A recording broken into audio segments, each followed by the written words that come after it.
Needs to make it to her car before breaking down in tears, and a college freshman tells his roommate there's no need to hide his masturbation from him. And now a week in review that truly requires no introduction. The nation's students announced this week that they have reluctantly agreed to give the American education system yet another chance, saying they hope educators keep their promises of smaller class size, better school supplies, and intensified efforts to raise the country's international math ranking. The nation's students vowed to give the education system one more shot, despite claiming to have been burned many, many times in the past. In other news, a man overcomes alcoholism without the help of Jesus, and an outcast student and a lonely teacher have begun a somewhat endearing sexual relationship. And that was a free lesson in top-shelf journalism. For more news, videos, and reminders of your insignificance, visit theonion.com/newsbeat. This is the Onion News Network. Got Telegram? You can follow our channel there and discuss show prep with other listeners at telegram.freetalklive.com.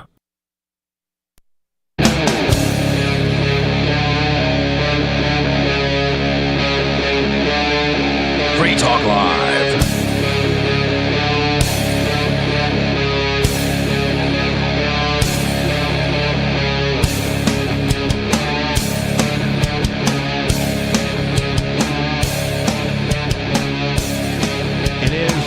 Talk Live, a very special edition of tonight's program is coming up. If you're watching the show, I don't know why you'd want to watch. We all got faces for radio. But watch.freetalklive.com will get you to our Odyssey channel. If you want to watch us while we're talking, that's fine. In the studio tonight, it's myself, the Reverend Captain Kickass. Beakless Mountaineer. And I'm back, Aria DeMezzo. Triumphant return. I don't know how triumphant it is, but, I am back from federal prison. Well, for us anyway, it's triumphant.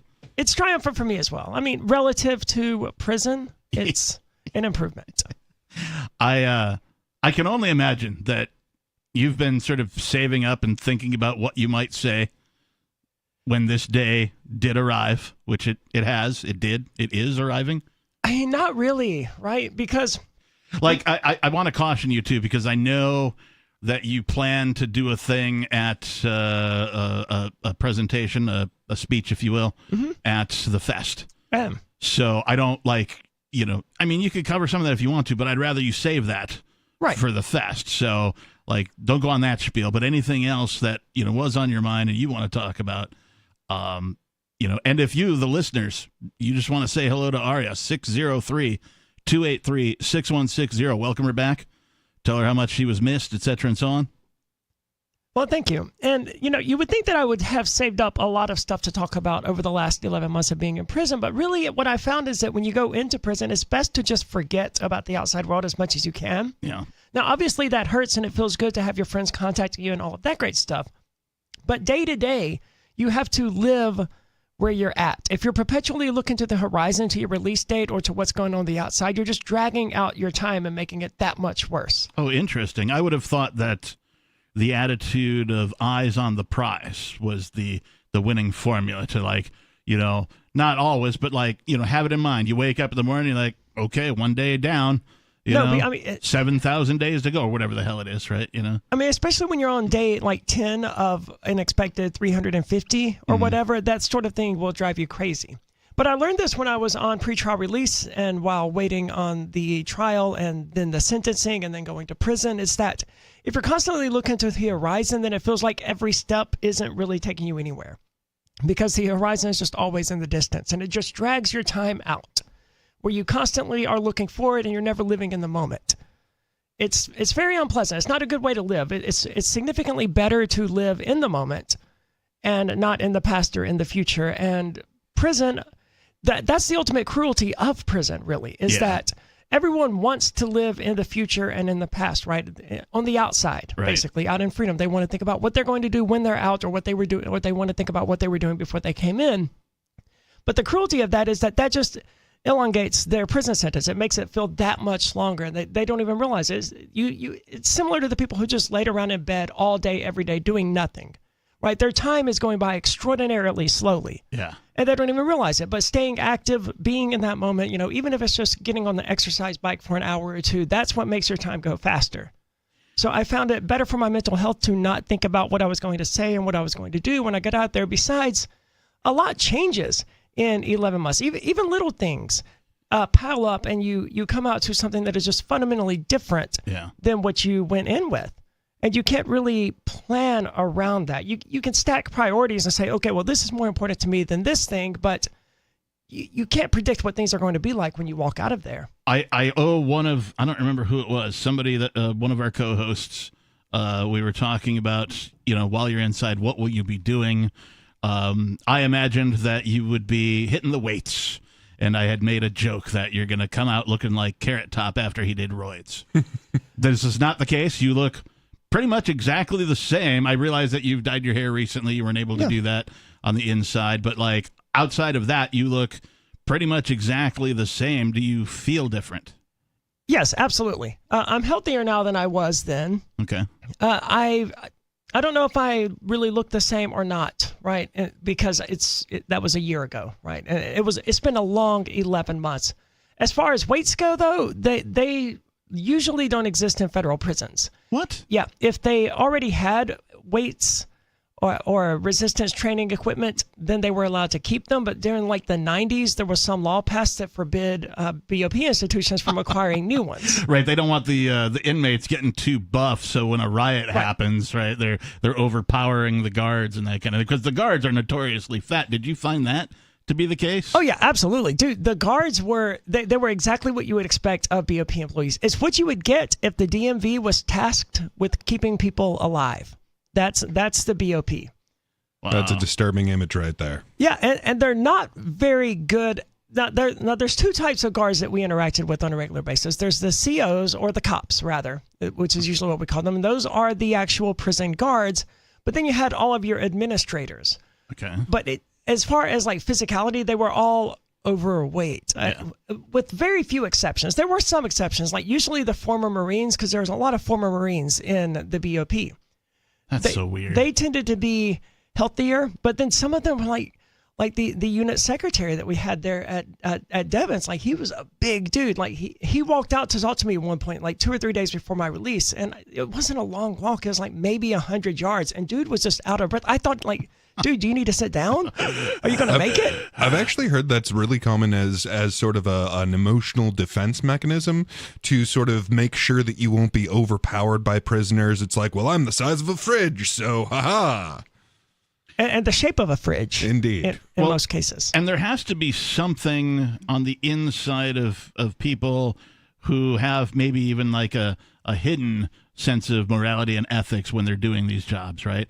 So where, like, they have to cope with the fact that they are subjugating other human beings. But see, they don't look at it that way. No, I know they don't. But on the inside, like, if a psychiatrist were to lay them down on the couch and start psychoanalyzing them, right? Like, it occurs to me that would be a very depressing job to have, subjugating other human beings. Now, unless they enjoy it, and there are plenty of sadists unless they in enjoy there. it, right? But like, what I'm saying is, like, one of the coping mechanisms for that kind of stress is overeating. Okay. Yeah, I mean, on some level, there's, it's not natural to keep humans as if they were some animal. I disagree. I think it's entirely natural. I think it's immoral, but I think that's the natural state of affairs, is for animals to use violence to oppress other animals. Oh, not for humans. Humans are insanely social as a creature. So, like, the natural state for a human being is to not be around humans that aren't in your tribe, because that's how you get killed. Well, all the closely related apes to us do have violent societies, and they do have an alpha male who uses violence to rule over others. Not bonobos, actually. Well, yeah, but they rape children. So, I mean, I don't want to use bonobos as it's going too far in either direction. Yeah, no, you have the too much Thanatos is the chimpanzees and the too much Eros is bonobos, and here we are in between the two. But now I didn't say the violence wasn't a natural part of it. I said the like incarceration. Yeah. Maybe. I don't really know. But the cruelty of where I was that we never really felt incarcerated. I mean, we were incarcerated, right? But there were no bars at the unit that I was in, the camp that I was in. There were like these weird little You grates. couldn't go somewhere and have a cocktail? No, but I mean the front door was wide open. Different though. kind of bar. Yeah, but the front door was wide open.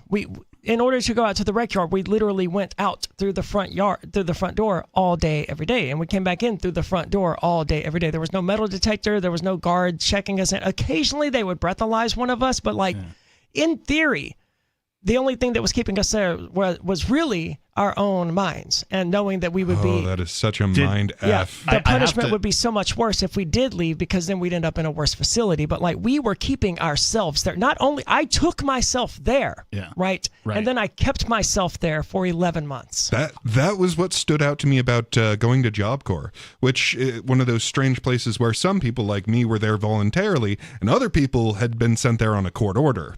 But in both cases, open door policy, you're there and you're stuck there and you know you're not allowed to leave, but it's you that is literally imprisoning yourself because doors right open. Yeah, you and I share that in common. I also did the Job Corps. I was a voluntary student on center because that was the only way you could do it. It wasn't close enough to anything. It was out in the remote hills of the forest and that kind of thing. But whenever somebody described minimum security prison to me, I can only think of Job Corps. I don't know anything about Job Corps, but I do know that minimum security, true minimum, it's no security. There was no fence around our place. There were no guard towers. I don't even think our COs carried guns. I have to ask, did you ever see anybody run, or did anybody while you were there make a break for it? They did not exactly make a break for it, but okay, so the camp is a bit looser than a lot of places in that there were a few times when allegedly one inmate or another or multiple inmates went out of the windows after lights out somewhere between 10 o'clock and midnight, because there's a count at 10 o'clock and then there's another count at midnight. Okay. And they would leave the grounds and they would do stuff and then they would come back in time for the midnight count, and they would often allegedly bring stuff with them.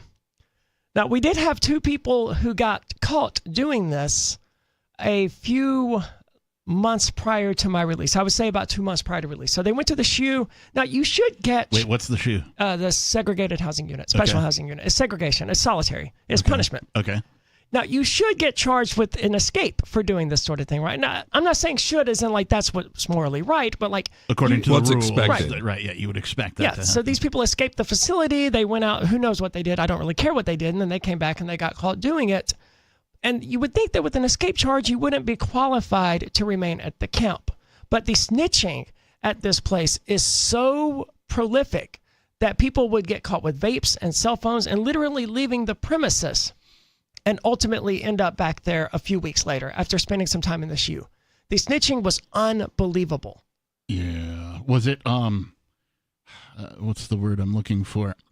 Was the snitching sort of, I don't want to say promoted, I'm not incentivized? Only in that they were allowed to return to the camp. Now, there is this program called RDAP, which is the Residential Drug Abuse Prevention Program or some nonsense like that. That in order to be part of that, it's a 9-month-long program, and you do have to regularly snitch on other inmates. So what a lot of the Spanish people do is they agree, hey, I'm going to say this about you, and you're going to say this about me. That way neither of us really gets in trouble, and we play their stupid game because they don't really care. That's clever. Smart. Yeah. Clever, yeah. That's a better word. However, the white people who go into the program, they tend to take it way too seriously, and they don't play that game where they're intentionally snitching with their friends to keep each other out of trouble. They go above and beyond and try to get people into trouble. They're more like Karens in that respect, right? Yeah, they're trying to be on the side of their incarcerator. And that is alarmingly common. Yeah. What do they call it? House slaves? I guess so, but especially Uncle Tom's, really. Among the older white men. No, they were not Uncle Toms. They were older white men, and they universally seemed to think that they were cops. Well, I mean, or that the cops were their friends. Well, at least that's how I've heard the term used, is sort of you're siding with your oppressor against your own people, which, in this case, all of the inmates are clearly your people, and the people who are keeping you there are clearly not your people. But you would think so, but especially with the white-collar criminals, they have this tremendous disdain for drug dealers, and I don't understand why. And I kept explaining this to people repeatedly. The drug dealers who are here, they don't have any victims, man. They just sold a substance that the government didn't want them. But you committed aggravated identity theft. You you stole money from an orphanage. You stole money from your church. You people have victims, and you're looking down on these people. You're looking down on him because he sold cocaine and fentanyl. Right. Yeah. This is crazy. To a willing buyer. Yeah. Right, Yeah, it's so strange that that's how the white-collar crime line gets drawn. It's like, you didn't fill out the proper paperwork for administering substances to other people. He, on the other hand, actually defrauded people, stole money, but he is a white-collar criminal, and you're not. I hated that term white collar criminal primarily because of exactly that divide. It was like, because I hung out with the Spanish people almost the entire time I was in prison. I was going to say, did you join a gang? Did you get jumped in? Any new tattoos? No new tattoos. No new tattoos. Some stuff is new, but there were no gangs per se. But Okay. like they called them cars, as in vehicles, like the white car, the Spanish car, the black car. Wow. Okay. And like in any other facility, I would have been in the trans car, right? There would have been no doubt, or the gay car, the LGBT car, whatever you would have called it. Yeah. I would have, but because I was the only trans and openly bisexual person So there. you were the LGBTQI plus car. Sort of. You're basically a unicycle. Yeah, yes, very much so. Except I was adopted almost like by the Spanish car, who then called me Carol G, who is this Spanish singer. Okay. And so I spent, despite not speaking any Spanish, right, whatsoever, I speak more Spanish now than I did then. But almost all of the people that I hung out with the entire time that I was incarcerated were the Spanish people. Yeah. And there's a interesting divide between the Spanish people and the fact that a lot of them are there for drugs and guns and stuff like that, against the white collar criminals who primarily were white and who they existed on opposite sides of the camp, and they had very, very different cultures, and it was fascinating to watch all of this play out. How? I guess how is not the right question. How do you feel about having been adopted by the Spanish speakers, the Mexicans? Well, good, because I was worried after like a week in there. I was like, this place is going to make me racist against white people, because Right. almost all of the snitching came from the white people. Yeah. All of the, I mean, that was the worst of it. Well, I mean, all of the snitching. if you think about it, fundamentally, it is the white gang that is ruling the place. I mean, seriously, like, all of this got formed because a bunch of specifically British people, white people, decided to form the most powerful mafia. And that most powerful mafia had sort of an offshoot that became the U.S., but still, we're talking about white mafias here. So all of the white people want to be part of the white mafia that is actually incarcerating you in this little facility. It sounds like they're sort of assuming white privilege. Yes, and the entitlement among those people was real and detectable, right? Like, at one point, all of the vehicles got searched when people came to visit us, and only the white people were like, "They don't have the right to do this. This is unconstitutional. They can't search my family's car." Like, dude, yes, they can. You are a prisoner, and this is the phrase I used repeatedly with some of these people. Dude, you are a prisoner, right? They own you. Like, they are your prison guards. They are not your friends. They're not your buddies. You are their property. They can do whatever they want to you. You don't have any rights. You don't have the right to use that phone. You don't have the right to use that computer. You don't have the right to order commissary. All of these things are privileges because they've set it up this way. And I agree, that's messed up. But the reality of the situation that we were facing is that you're a prisoner. Yeah. And it was universally the white people who didn't understand. They're like, I have the right to use my phone. No, not my phone, but to use the phone. Like, no, you don't. And like, we lost phone privileges constantly, computer privileges constantly. We lost commissary for 4 weeks and 6 days, not being able to order anything. No hygiene supplies, no stamps, no food. It was miserable. Were you able to, sort of like stock up on things, right? In case there was, a lockdown or some revocation of privileges for some period of time, were you able to stash a couple extra rolls of TP or, whatever, a razor, that kind of a thing, toothpaste? Well, they provided us with toilet paper, which really, that's proof that they know that communal property doesn't work. Yeah. And they would provide us with toilet paper, but they would use soap dispensers out there instead of giving us each our own bottle of soap. And because of this, the first thing people would do when the soap dispensers got replaced is go in there and they would just squirt it all into a container so that they had it for themselves. Okay, yeah. And we used to have bottles of sanitizer, little spray bottles that we would have in the bathroom as well, because you would want to use it before you sat down on one of these things. And one by one, they all went missing. And it's, again, because communal property doesn't work. But they did provide us with toilet paper. Incidentally, one of the first people that I became friends with was a Spanish dude who ran the store there at Devon's. And the way this works is if you can't buy commissary, or you can't buy more than what you want, or you can't buy as much as you want, then you would go to the store. And there was only one store there because, like, this isn't Wall Street. This isn't Main Street. You don't get to compete with us. Right?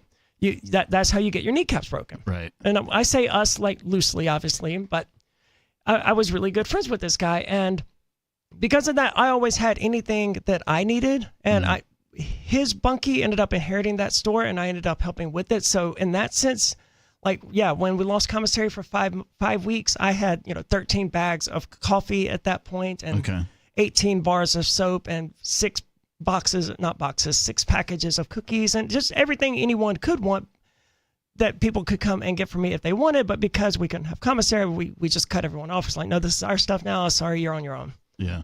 I've never known you to do drugs, at least not like, heroin, cocaine, that kind of a thing. Were you aware of any of that on the inside? Because, like, it's long been stated, we've mentioned it here on Free Talk Live a bunch of times, that, like, the war on drugs is a farce.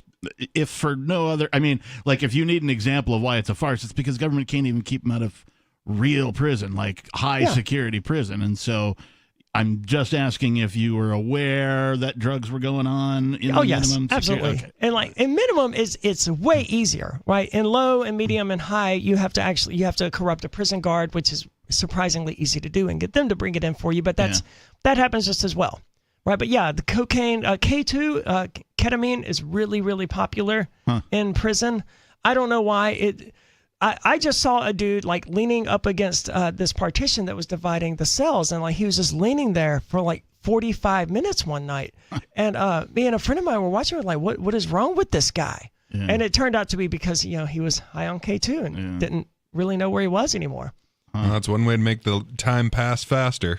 Suboxone, of course, is really popular there. Of course, the prison guards, the nursing staff, rather, gives you Suboxone if you're a Suboxone addict while in there. Yeah. And this is frustrating to me as a former smoker, because we would have people in there who were, like, dying for a cigarette. Yeah. Mm-hmm. Like, but you won't give them a nicotine patch. You're gonna give the heroin addict some Suboxone, but you won't give the nicotine addict a Nicoderm patch. That's crazy. The way that I've always felt that it was messed up, the way that we treat smokers in the United States, or just in the West in general. But it's so much worse in prison when you see people suffering from this actual physical withdrawal, right? Because nicotine is the most addictive substance on the planet. I'm a former smoker too. I feel you. And they're doing nothing for these people except telling them to suck it up and get over it. But you're on heroin. Yeah, here's your fix. Oh, and by the way, you still get to claim that you're sober even as you're high. Wow. That always bothered me about the whole Suboxone treatment and the MAP programs, is that they get to claim that they're sober. How does that work? While they're taking Suboxone, because they're not using drugs illicitly. And I realized in prison that that's my issue with it, is that they're not sober, right? But they get to claim to be. It's like being in AA, but you get to take shots of vodka each night. And meanwhile, they get to say, oh, yeah, I'm 2 years sober. I'm working the program. 603-283-6160 is the telephone number. The triumphant return of Aria DiMezzo to the airwaves here on Free Talk Live. Give us a call. More coming up.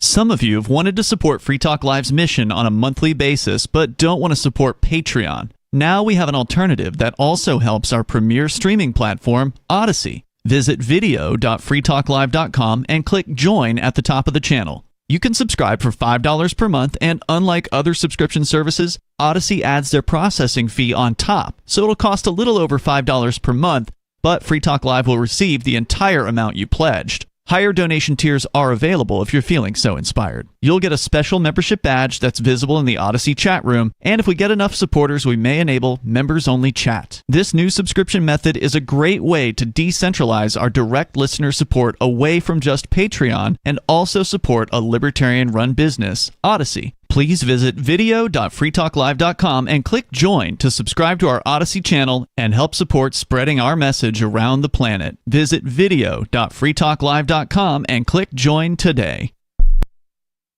From Feature Story News in Washington, I'm Benji Heyer with your Week in Review, a roundup of what's been making headlines in past days. I spoke with His Majesty the King to request the dissolution of Parliament. The King has granted this request, and we will have a general election on the 4th of July. In the pouring rain and battling the sound of a loudspeaker system, Rishi Sunak confirmed that Britain will be heading to the polls. Following frenzied speculation and swirling rumours in the hallways of London, the UK's Prime Minister took to the steps of number 10 Downing Street on Wednesday to set the date. Earlier in the week, the United States condemned the International Criminal Court's chief prosecutor for seeking arrest warrants for Israeli and Hamas senior figures. The ICC application is directed at Israel's Prime Minister Benjamin Netanyahu and Defense Minister Yoav Gallant over war crimes and crimes against humanity in Gaza, and it targets Hamas leaders for their involvement in the deadly October 7th attack. Separately, the International Court of Justice ordered Israel to halt its military offensive in the southern Gazan city of Rafah, where hundreds of thousands of displaced Palestinians are still sheltering. William Dentelow reports from the ICJ in The Hague. It was an overwhelming ruling from the 15-member panel of the ICJ ordering Israel to cease its military operation in Rafah to allow more humanitarian aid into Gaza as well. The ICJ has ordered Israel to, within a month, check back in to ensure they're complying with this order, also to allow unhindered access when it comes to UN investigators into Gaza going forward as well. Israel has long maintained that it is complying with international humanitarian law, and it's doing what it can to protect civilian life, but the message from the ICJ is overwhelming, that they say that Israel needs to do more on that front. The United Nations top court is also investigating whether Israel has violated the Genocide Convention, charges Israel strongly denies. That case was brought by South Africa. Meanwhile, the UN has resumed transporting humanitarian aid arriving at a US-built pier off the coast of the Gaza Strip. Deliveries were halted earlier this week due to security reasons. Back in Europe, recognition is an act of powerful political and symbolic value. Irish Premier Simon Harris has announced his country will recognise Palestine as an independent state, a decision he says not against Israel nor in favour of Hamas, but in support of peace. The step, also taken by Norway and Spain, and in the past by more than 140 nations, has been described as distorted by Israel, but it's been welcomed by Hamas and its rival, the Palestinian Authority. And that was your Week in Review. Our Matrix server is about as free as internet chat can be. Join the existing rooms or create your own at chat.freetalklive.com.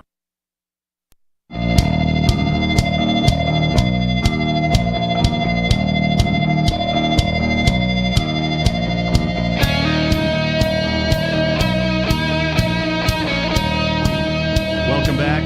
Thank you for tuning in. Thank you for listening to Free Talk Live. It is a triumphant edition of the Saturday night program. The phone number, if you'd like to join us, 603-283-6160. Again, 603-283-6160. In the studio tonight, it's myself, the Reverend Captain Kickass, joining me. Pecos Mountaineer. And Aria.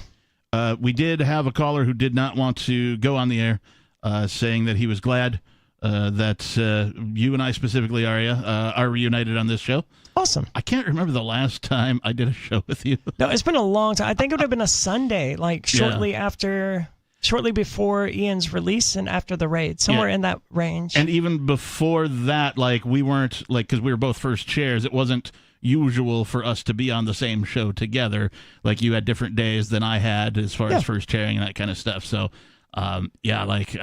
I mean, I'm totally glad to have you here, man. I've been looking forward to this particular day Thank you. I'm glad to be here. Since we, kind of figured out that you could and would, and, the dates worked out and all that kind of stuff. So, Well, I would have liked to have been here, 2 weeks ago, but they sent me to the halfway house in Manchester, strangely enough. And all I'd heard the entire time I was in BOP custody was that if you have less than 30 days in the halfway house, then they won't give you the halfway house. They'll just keep you until your release date, which for me came out to be May the 23rd. Yeah. But for whatever reason, someone screwed something up, and I was supposed to go to that. Shocking, right? I know. Someone in the BOP screwed up, really? Somebody checked the wrong box on a form somewhere? Yes, but it's so much worse than that, man, because, the old dude who I ended up being roommates with at Hampshire House, right? He said that he was told that I was going to be there in late April. I don't remember the exact date, but it was the very last Thursday in April, like April the 29th or something like scary. that. Yeah. Wow. But the halfway house and the prison I was at, they did not communicate effectively. And because of that, I didn't go. And the halfway house ended up emailing the prison like, hey, where's DeMezzo? DeMezzo was supposed to be here today. And that was when the prison, whose job it is to do this sort of thing, realized, oh, Aria is supposed to be in the halfway house, and this was on May the 2nd. So they came and got me in the kitchen, and the CO says, "Hey, are you busy?" And I knew my release date was coming up. It was 3 weeks away at that point. So I was like, "Well, is this about my release date?" Because I'm never too busy to talk about that. At the time, I was cooking in the kitchen, right? And he goes, "Well, yes, you're leaving on the 9th." And I thought he said you're leaving tonight, and I was like, "What?" But he said on the 9th, and that was because they had gotten all of my approvals and all that stuff done, and I was supposed to have left out the week before that, and they found out about that on the 2nd, and they got all the paperwork done in order for me to leave on May the 9th.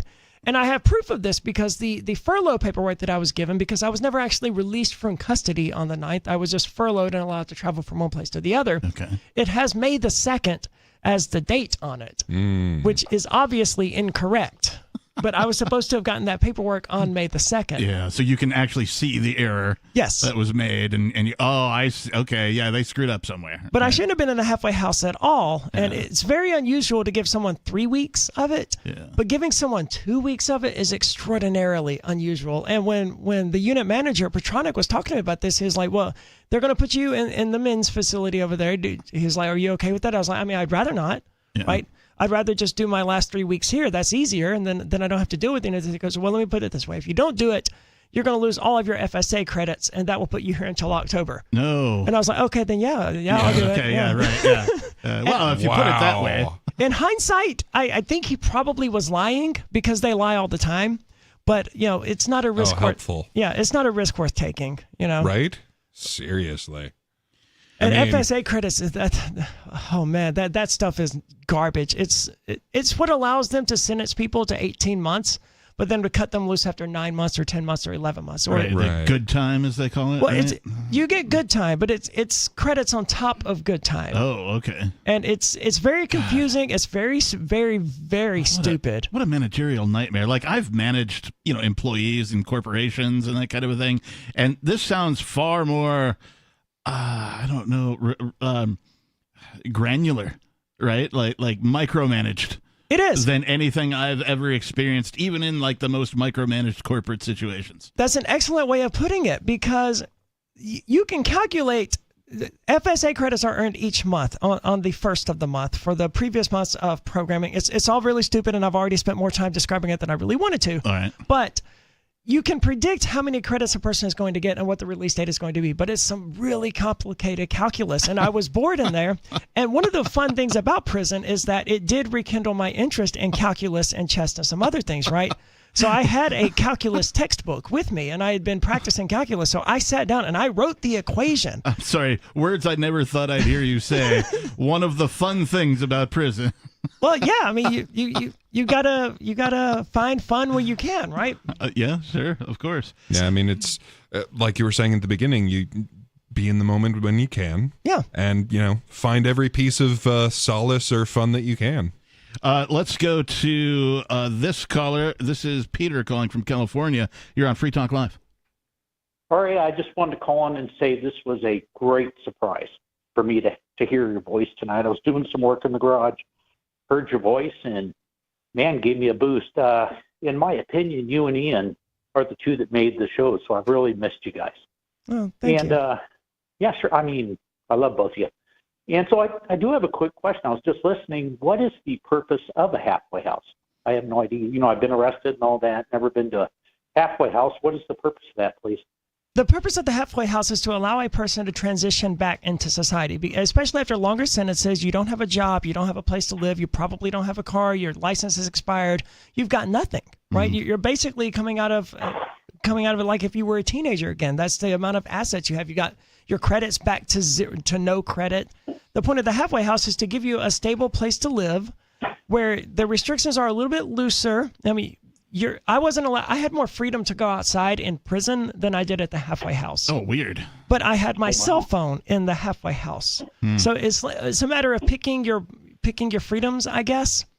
I have a different opinion slightly. My opinion of halfway houses is to give people as many chances as possible to trip up, so that they can self-incarcerate. That's probably true on the state level. Yeah. But especially Hampshire House, it's run by contractors, not the BOP directly. And like, I realize that seems like a minor little thing, but that makes them private employees, and they're a lot nicer and friendlier, and they genuinely want to help people, whereas your BOP staff, they don't really care. Okay. All right. Yeah, the incentive structure is different when you're paid by the state than when you're a private entity, even though you're contracting to the state. I almost wish I had been able to do my halfway house time at like another facility as well, because I would love to compare the differences between the contractors and like the ones actually managed by the BOP, because we had like actually good toilet paper at the halfway house. Ooh. And good food. Like and 2-ply? Yeah. And if I needed paper towels, they would just give me a roll of paper towels. Where like in prison, if you needed paper towels, you had to steal them from the staff when they weren't watching. Like I never stole a thing until I went to prison and had no option, right? But hey, man, it's 2:00 in the morning. The staff hasn't given us toilet paper in 3 weeks. The entire camp is out of toilet paper. Yeah. I'm gonna go in the staff bathroom and take some toilet paper. Yeah, sorry, I'm not really even sorry about that. Like, I didn't ask to be there. Yeah, it's almost like having a market available increases the amount of peace. But amazingly, they won't sell toilet paper on commissary. What? Yeah, I don't know. know. What about Kleenex? No. Wow. That's absurd. Yeah, I don't know why. Wow. But there's no commissary, no Kleenex, no paper towels available on commissary. Wow. Peter, what else you got? No, you guys answered everything. I was going to ask if the halfway house was state funded or personal funded, and you answered my question already. Yeah, I believe they receive their money from the federal government. Okay. And probably part of it from the state of New Hampshire. I don't know. But they certainly manage their money better than the BOP does. Well, thank you very much, and I'm glad to have you back. Absolutely. Thank you, Peter. Hey, thanks for the call, Peter. Feel free to call us again. 603-283-6160 is the telephone number if you'd like to join us here tonight. Aria DiMezzo's first appearance in 11 months. We'll call it a year. Yeah. Right? I don't remember the last time you were actually on the show. June the 26th. Okay. So almost a year. Yep. 11 months. That seems about right. Yeah. Okay. I think it's almost exactly 11 months, it's really. May 25 today. So there we go. Yeah. If I had to hazard a guess at the absurd notion of not selling Kleenex and toilet paper, I would say that probably someone was using that to stuff up the toilets because it's fun. And they'd rather just like, okay, well, if we ration their supply, then they won't waste it on pranking us. Well, the toilets don't need help getting stocked up. And I hear that this happened to Ian at the Low as well. Oh, no. But it happened to us there at the camp repeatedly, where like sewage would bubble up out of the toilets and just completely flood the bathroom repeatedly. And like we had to go all the way down there to use the 2 visitor bathrooms. So wait, shared bathroom? Yes. There's that. It's not, so people might have a notion. Now, I spent some time in maximum security juvenile detention, and I had a room to myself that was concrete and a toilet. Right? And the toilet had the little tiny sink on the back of the toilet where normally the tank would be. Yeah, we did not have those. Okay. We had a communal bathroom / shower. It had 16 showers in it. Okay.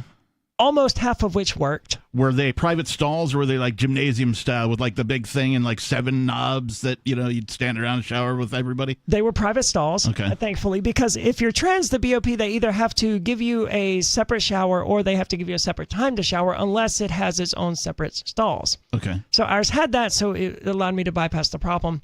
But it was communal with 16 total showers and I think 11 stalls.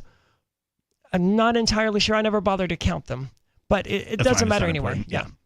But it flooded, obviously, as these things tend to do. I think at least twice. Yeah. And then they had the brilliant idea. Someone had the brilliant idea to organize a letter writing campaign to regional complaining about the treatment at the camp and the communal punishments and some other things that the staff was doing that they should not have been doing. Yeah. And the consequence of that was that regional came out to investigate the place. And obviously the staff cracked down on us. And the staff decided that was a really good time to tear down 6 of the showers, 3 of which were actually working, which took us down to, I think, 5 total showers for 90 or so inmates. So it sucked. And there was black mold everywhere in this place. Like it is not a pleasant facility. Wow. The windows leaked cold air in all through the winter, and the heating ducts were along the top of the ceiling, which is completely useless for a heating duct, given that heat rises. Right. Yeah. And the building was designed so that they would have ceiling fans that would then push the air down, right? Which is kind of what you have to do. But no, they decided, the staff being, BOP employees and not your smartest individuals, was like, no, fans are cold. We don't need the fans on during the winter. So they turned the fans off during the winter. So from November to April or so, the heat just leaked out through the ceiling. And when that happened, of course, the cold air got sucked in through the windows. And then all the old white dudes complained about the drafts, and it was miserable. I don't want to dwell too much on your experience inside. You seem like you're okay with talking about it, but sure. I want to ask, what's the first thing you did, Thursday when you were out of the halfway house? Did you go and did you go eat somewhere? Did you go, I don't know, go see a movie? What did you do? What was the first thing you did? I know you got to reunite with some pets. Yeah, I got my dog back. That was the first thing that I did. I got my car back. That would be the second thing that I did. And after that, I just went and got my hair done, and then I recovered my cats, right? There's such a long list of things that I want to do. Yeah. And I got friends who are like, hey, I want you to play this game online with me or whatever. I'm like, dude, I understand where you're coming from, but you got to understand where I'm coming from. I just spent 11 months in prison. Yes, 6 months ago, all I could think about was this one particular video game and how badly I wanted to play it. But once you get out, you have the opposite problem. You have too much stimulus, and it's impossible to dedicate yourself to one particular thing or the other. It's like, yes, I want to play Minecraft, but not badly enough to not play these other 5,000 games that I want to play. And I don't want to play any of those 5,000 games more badly than I want to walk my dog or just go for a drive or talk to a friend or go to the bar or whatever. Yeah, you got to prioritize. And so that, I can't imagine. Right, but I went from 0 options for entertainment to effectively infinite. Right. And there's no real way for me to pick which one I want to do. You'll get to them all eventually. Probably, but none of them are really a priority. Yeah. So you have a place, right? Your pets are with you. So I know it's only been a couple of days, so I mean it's impossible to say that you've settled in, but it sounds like you're on the road to that.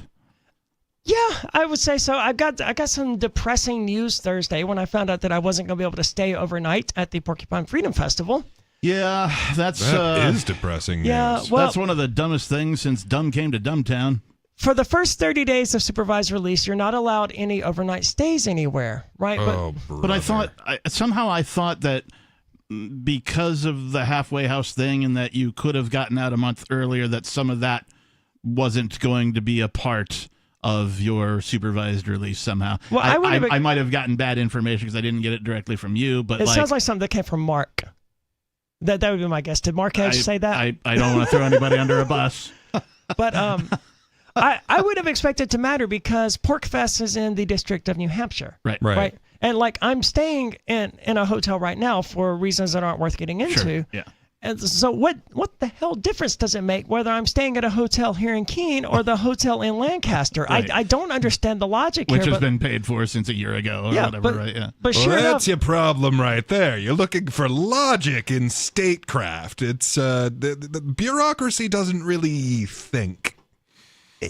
I know, but like, I can't process the reality yes, you can stay in this hotel room, but you're not allowed any overnight stay, so you can't stay in a different hotel room. Well, the arbitrary nature and the confusion is all part of the punishment.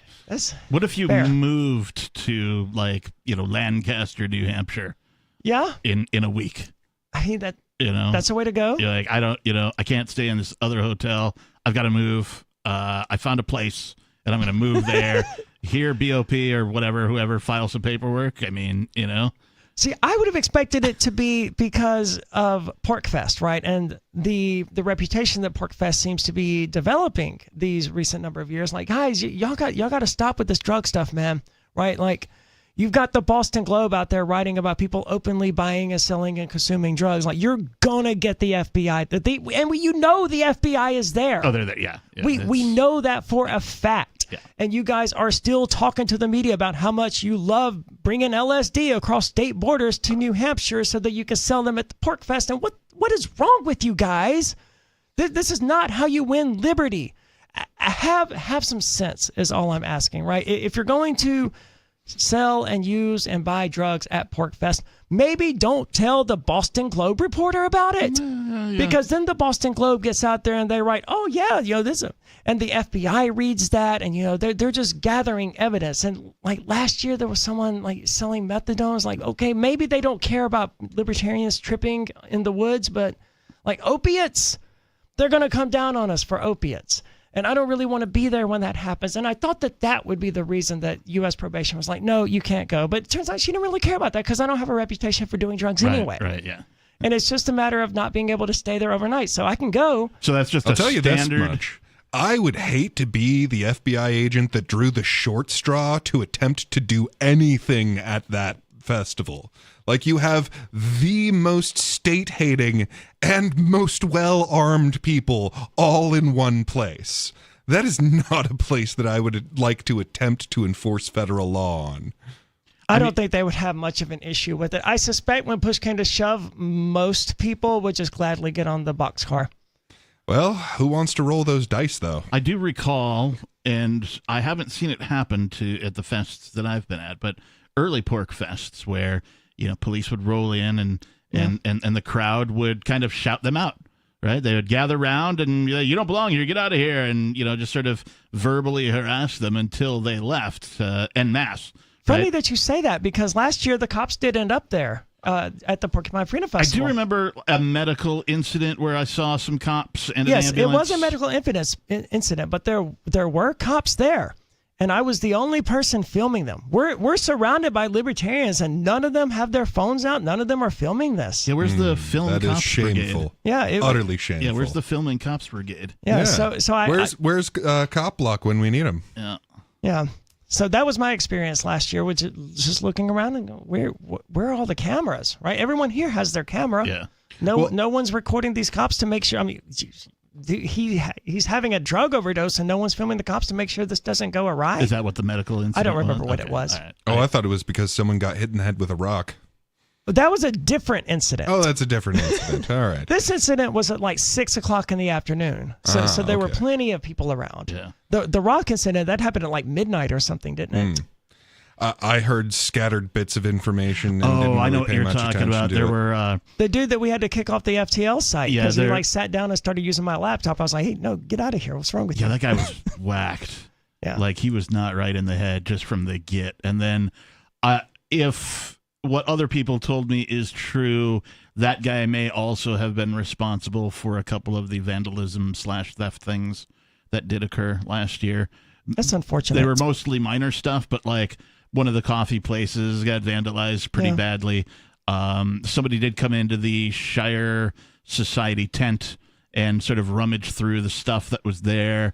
They took, I don't know, half a bottle of like 21-year scotch. Oh man, You know, sorry to hear that. they rummaged through the poker chips that we were using because I Those don't are know, super valuable. No, I think they were looking for money. They're like, were they dumb enough to keep money in the poker chips box or whatever? And like, no, it's friendly poker, man. You know, like that. You know, so. Well, I love Pork Fest, and I look forward to being there. And I do intend to make the drive up every day, and then to make the drive back every night. Because thank you for your service. There's no requirement that I don't have to be back at 7:00 at night or 9:00 at night or whatever. Like Oh, Ian there's not did. like a time for. Okay, No, all right. no, You don't I'm have not to under check house in, arrest or any of right, that. yeah. Right, I just can't sleep there. Huh. That's my understanding, and I'm Yeah. going to verify with this Sure. with my probation officer because I don't want to go back to prison for the next 10 months over something stupid like this. Right. But in theory, I can go there and get there at 10 in the morning and then leave at 10 at night, and just repeat that. I'm told. I think it's important for me to be there. Right, those are the bookends of my Yes. prison sentence. Yeah, I think it sort of brings things full circle, kind of like today does for Free Talk Live. You being here in the studio with us tonight, like it sort of brings things full circle and sort of, I don't want to say gives you closure. It gives me closure, if anything else, right? But like I feel like it completes the circle, right? You were gone, you were taken away from us. You're back, you're here in the studio, and you know I wish you the best moving forward. I'm told that you are giving a presentation at the Pork Fest. That is correct. Do you know what day? Is it in the pavilion? Is it, that kind of stuff? Can you share any of that yet? It is Wednesday at the pavilion. I don't remember the exact time. I want to say it's 4 in the afternoon. Okay. It's about my experiences in the federal prison system. And I've actually, gone through the effort of not writing out like a verbatim speech, but like making note cards and all of the crap that one would do to have to give a good presentation. You've got like an outline. Yeah, because I want to make sure I touch on all of the important things. Like, guys, I don't think most Americans or even libertarians understand how dire the situation really is. Right. Right. Like we saw during World War II when the S hit the fan that they mobilized and they created all of these factories. The Germans did it, the Russians did it, and they used a lot of prison labor in order to facilitate the war effort. Mm-hmm. Guys, all of that machinery is in place right now. Right. All they need is that total war. Yeah, and like it's there. The prison is right there. I just left there 3 weeks ago. Well, there are factories on that highway. They're just ready to work us to death the moment war Well, and look at breaks what out. they did with the lockdowns during COVID, right? I mean, that was, for all intents and purposes, martial law without the tanks in the streets. Yeah.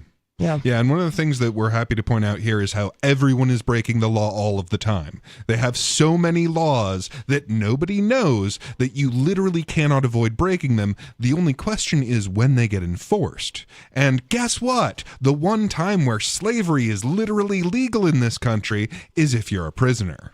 And it's amazing how many people don't know that. There were, at my lunch table, there was someone arguing, "Oh, they only pay us because I was making like $30 a month.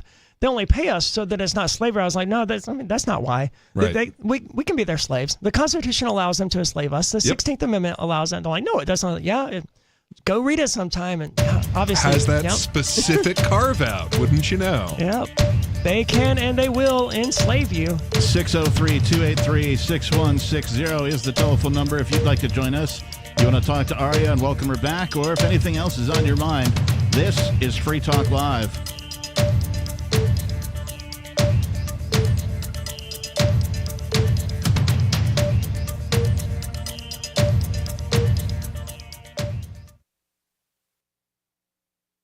This hour of Free Talk Live is brought to you by Dash Digital Cash. Dash is the cryptocurrency designed to be used for spending. Tired of the ever-inflating US dollar? You can live your life on Dash instead with some handy websites.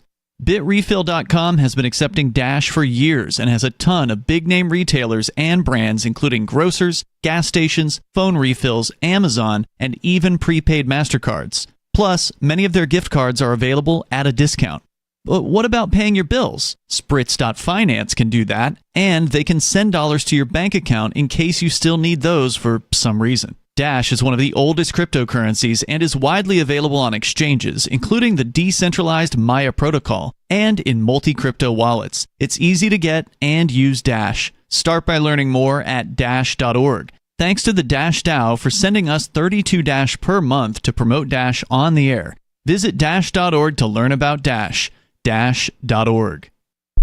So you've signed the Shire Society Declaration and are planning your move to New Hampshire to be around more liberty-oriented people. Next, sign up for the Shire Society Forum at forum.shiresociety.com. There are a bunch of people there who are already in the Shire, and they want to meet you. If you're already in the Shire physically, you should also come by the forums. Remember, not everyone uses Facebook. New people are signing up for the Shire Society Forum every month, so drop in and say hello at forum.shiresociety.com. Tired of cancel culture? Sick of mega tech corporations holding an axe over your head? Join the LRN.FM Matrix chat server. It's self-hosted, so no one else can tell us what to do or say. Don't like the existing channels? You can make your own. You can even connect into some of our channels from other Matrix servers. It's federated. For the full LRN.FM Matrix experience, though, you should join our server via the step-by-step instructions at chat.lrn.fm. Chat.lrn.fm. You're listening to the live edition of Free Talk Live. Hour number 2 is next, after the news, here on the Liberty Radio Network at LRN.FM. From Feature Story News in Washington, I'm Benji Hire with your Week in Review, a roundup of what's been making headlines in past days. I spoke with His Majesty the King to request the dissolution of Parliament. The King has granted this request, and we will have a general election on the 4th of July. In the pouring rain and battling the sound of a loudspeaker system, Rishi Sunak confirmed that Britain will be heading to the polls. Following frenzied speculation and swirling rumours in the hallways of London, the UK's Prime Minister took to the steps of number 10 Downing Street on Wednesday to set the date. Earlier in the week, the United States condemned the International Criminal Court's chief prosecutor for seeking arrest warrants for Israeli and Hamas senior figures. The ICC application is directed at Israel's Prime Minister Benjamin Netanyahu and Defense Minister Yoav Gallant over war crimes and crimes against humanity in Gaza, and it targets Hamas leaders for their involvement in the deadly October 7th attack. Separately, the International Court of Justice ordered Israel to halt its military offensive in the southern Gazan city of Rafah, where hundreds of thousands of displaced Palestinians are still sheltering. William Dentolo reports from the ICJ in The Hague. It was an overwhelming ruling from the 15-member panel of the ICJ ordering Israel to cease its military operation in Rafah to allow more humanitarian aid into Gaza as well. The ICJ has ordered Israel to, within a month, check back in to ensure they're complying with this order, also to allow unhindered access when it comes to UN investigators into Gaza going forward as well. Israel has long maintained that it is complying with international humanitarian law, and it's doing what it can to protect civilian life, but the message from the ICJ is overwhelming, that they say that Israel needs to do more on that front. The United Nations top court is also investigating whether Israel has violated the Genocide Convention, charges Israel strongly denies. That case was brought by South Africa. Meanwhile, the UN has resumed transporting humanitarian aid arriving at a US-built pier off the coast of the Gaza Strip. Deliveries were halted earlier this week due to security reasons. Jody Jacobs is at the UN headquarters in New York. Amidst mounting global pressure to allow more aid into Gaza and especially Rafah, the UN's humanitarian aid deliveries were dealt a heavy blow this week. But the world body has announced that it has implemented a new route, resuming deliveries from the US-built pier. The UN currently coordinates the aid distribution from the floating dock. However, it says aid deliveries by land remains the most viable and effective way to combat the humanitarian crisis. The World Food Programme reported on Friday that if food and humanitarian supplies do not begin to enter Gaza in massive quantities, desperation and hunger will spread, with Rafah being the most affected. Back in Europe, recognition is an act of powerful political and symbolic value. It is an expression of our view that Palestine holds and should be able to vindicate the full rights of a state, including self-determination, self-governance, territorial integrity and security, as well as recognising Palestine's own obligations under international law. Irish Premier Simon Harris has announced his country will recognise Palestine as an independent state, a decision he says not against Israel nor in favour of Hamas, but in support of peace. The step, also taken by Norway and Spain, and in the past by more than 140 nations, has been described as distorted by Israel, but it's been welcomed by Hamas and its rival, the Palestinian Authority. Thousands of Iranians gathered to mourn the passing of President Ibrahim Raisi. He was killed in a helicopter crash in northern Iran last weekend alongside the country's foreign minister. And the prosecution in Donald Trump's hush money trial rested, with his defense team questioning witnesses, though the former US president won't be testifying at this criminal trial, the first of 4 he faces as he vies for the Oval Office again. He's alleged to have falsified business records in the run-up to the 2016 presidential election to cover up payments to porn star Stormy Daniels in return for her silence about an affair. From outside the courthouse in New York, here's Sally Patterson. It's the beginning of the end in Donald Trump's hush money case, the first criminal trial against a US president in history. Up next, closing arguments, and then the jury goes out to deliberate. If found guilty, Trump could end up behind bars. He's pleaded not guilty to 34 felony counts, claiming the trial is an effort by his political opponents to keep him off the campaign trail in the lead up to November's presidential election. And that was your Week in Review. Crammed into tiny bar stools, cramped diner booths, and filthy cars where moving their limbs is either uncomfortable or impossible, hundreds of thousands of consumers rip apart chicken wings or tear off bites of Heroes and hamburgers every single day, often to the point of bloating, belching, and outright physical pain. Barbecue sauce or hamburger juice will literally dribble down these poor beasts' mouths and onto their shirts, their beards thick with pungent grease. Treated as little more than machines to be stuffed full of smoked pork, marinated chicken, and dry-aged beef, consumers are forced to wait in long lines, often while still fully conscious, before buying their meat and ripping it off the bone with their mouths in plain view of other consumers. The majority of meat consumers are often prodded to ingest vastly more than their bodies can handle thanks to cruel promotions like 25-cent wing nights and family-sized buckets of chicken. Help stop the brutality by visiting. This is the Onion News Network. You can stick it to the man and big tech. Join our FTL social mastodon at social.freetalklive.com.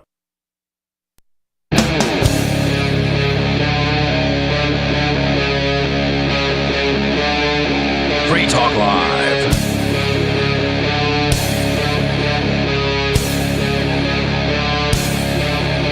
It is Free Talk Live. Our numero dos, as they say in Spanish. I don't speak Spanish. Sorry, back here, I don't speak Spanish. I don't either, but I will caution anyone who's planning on going to federal prison. Well, hold on. Who expects to go to federal prison? Like, go ahead and learn Spanish. One of my biggest regrets. Get you some Duolingo action going on. They don't have that in there, do they? They do not. Yeah. They will teach you English as a second language, but they will not teach you Spanish. What? Yeah. And that was very frustrating to me because, again, I hung out with, like, the Spanish card the entire time that I was there. And I did pick up on a lot of Spanish while in the process of doing that, but I never learned Spanish. And that is a priority for me going forward. Like, the great opportunity for me to, engross myself in Spanish-speaking people has now passed. Right. But it's still, I think, beneficial in the long run for me to have that capability. Yeah. And what so about learn setting Spanish up like out there. a little Twinkies for tutorage kind of setup with one of the people who speaks Spanish and English in there? I didn't have the amount of time that would have been necessary to facilitate the learning of a language. Right. You were busy cultivating your chef skills, as I understand it. Right? I was, and I wanted to stay as busy as possible, so I worked out for 3 to 4 hours a day, 2 hours on the elliptical, an hour on the exercise bike, and then some other miscellaneous running and walking and jogging in between. Yeah. And played chess and reading. There's not much to do in federal prison. This is why so many people go in there and they gain weight. Before we go on, I want to tell you that Free Talk Live is brought to you by Dash Digital Cash. In addition to being one of the world's first cryptocurrencies, Dash was the first crypto project with a decentralized autonomous organization that to this day continues to improve and promote Dash. Thanks to the Dash DAO for sending us 32 Dash per month for this sponsorship. It's easy to get and easy to use Dash. You can learn more at dash.org. That's dash.org. All right, let's go to this caller. It's Tim in Florida. Tim, you're on Free Talk Live. Hey, I've got 2 dogs in here. I'm dog sitting them. My parents are away. And so if they start barking, I got to know that I'm able to mute this device. I can mute it for you. from here, so like it doesn't bleed over into the radio. If they start barking, it's all right. Well, welcome back, Aria. Is this the first day you're Thank back? you, Tim. It's my first day on the show, yes. Cool. You got the book? Probably. I received a ton of books when I was in prison. So thank you so much to everyone for all the letters, for all of the books, for all of the everything that you guys did for me. Is absolutely amazing. It's hard to overstate how good it feels to return to my cell after cooking all day and finding even just a postcard or a book that it's proof that someone out there was taking the time. Someone was thinking about me and they took the time to send me this thing. So chances are very, very good I got the book. Sometimes they gave me the little, hey, this Amazon gift thing is for you, because Amazon includes a little sheet of paper, and sometimes they would include that. Not everyone would even fill that out, though, so sometimes I didn't know who the book came from. Yeah. And then other times I wouldn't even get that from the people who screened the mail. Yeah. So I don't recall, Tim. If you don't worry. I'm so happy you're back. I don't even remember what the book was I sent you. Chances are good I got it. Chances are equally good that I read it. Chances are somewhat less good that I came out with it because I had to leave between 50 and 100 books. I had to leave there at the facility. Well, dude, I brought out a full box of books. Were you able to do something like whatever the books you had to leave behind, like give them to like the library internally so other people could enjoy them at least? Yes. Okay. Well, the screwed up thing is, like, where Ian was initially in Merrimack County, you have your property where they'll hold on to your excess stuff for you. But in prison, you don't have property. Anything you have that is excess. You are property. Yeah. Anything that is excess, it goes to the library. Yeah. And you're only allowed to have 5 books on you at any given time. Now, I broke that rule like immediately. Because at one point, someone sent me 9 books in one day. Rules? No, me never. I mean, I allegedly had more books than that. But after I had half of my locker, like, they're just filled with books, like 30 or 40 books in there. Wow. And then one locker out there that was an overflow that was filled with books of mine, and the library was filled with books of mine, just books everywhere. Yeah. And I could not possibly have brought all of them out. Tim? Yeah, I actually just remember Return of the Gods. Oh, I did bring that one out. I do have that one. It was a hardcover, and I did not leave any hardcover books behind. I couldn't bring myself to do it because I have a library at home, right? I like collecting books. I like buying books. And I particularly like hardcover books. And that, like Return of the Gods, I remember that. I did not read it. I started to read it, but I was pulled in other directions. But I did bring that one back out with me. So thank you so much for that, Tim. It's heavy and it's murky and it's also BS. I think. I mean, to be fair, that is why I stopped reading it early and got pulled in other directions. But like a lot of the stuff I read in there was BS. Some of it was completely crazy. Someone sent me a contemporary Torah, by the way, which it's a gender-neutral Torah. Contemporary? What? Yeah. So how? For every instance where they could, they omitted gendered pronouns like he and she, right? And they used they instead. They, them. Wow. For every situation where they could. Now, it wasn't always possible because, Adam and Eve and male and female, like there were references to gender in there, but any occasion where they could, and like someone sent me this, right? And I one book was just called Trans. It just had big capital letters on the cover of Trans. I'm like, God, can you stop sending me this stuff? Like everyone here knows I'm trans, right? I kind of wear it like a bright red flag, but like rather literally. Yeah, but we don't need to like broadcast it like that, right? Another one was A Queer and Pleasant Danger. That was one that I got. As a parody, I appreciate that. That is a little irresistible right there. I imagine there's a porn by a similar name. Probably. If there wasn't, there will be now. What's that, Tim? Well, real quick, I want to segue into something I've been studying today, and I never knew about it up until today. And then I want to bring it back to you, Aria. 25,000 BC, so like 27,000 years ago, the culture called the Naftalians, before any cities existed. Okay. And they existed in present day Israel or Palestine or whatever you want to call it, and even up into Lebanon and Syria. And they invented beer, bread, or at least they're the earliest culture that made beer and bread, and they're the earliest culture known to domesticate dogs. And then I'm bringing it back to you, Aria, because you had a dog, and I'm wondering if you got to see your dog. Oh goodness, man! You should go on my Twitter. The video there is beautiful and heartwarming, and yeah, I've seen it. I watched it a bunch of dude, times. I've watched it at least 100 times at this point. Plus, your dog is unbelievably lovable. Truly. Thank you. Really, seriously, Yeah. Almost to a point where it can be annoying, like how lovable your dog is. Oh right? yeah, she is a little sweet. Like if I'm sitting there doing something, she'll just come up, she'll just rest her chin on my leg, and I'm like, girl. Now I imagine the last time I saw her, I think was I saw her once. I think while you've been in because somebody was taking care of her. I went over to go hang out with that person, right? And so I got to see her there. But I imagine she has matured since last year at PorkFest a little bit. Anyway, She has. She's gotten a little bit bigger. She's a little bit calmer. Yeah. She has been spayed in the last 11 months. Okay.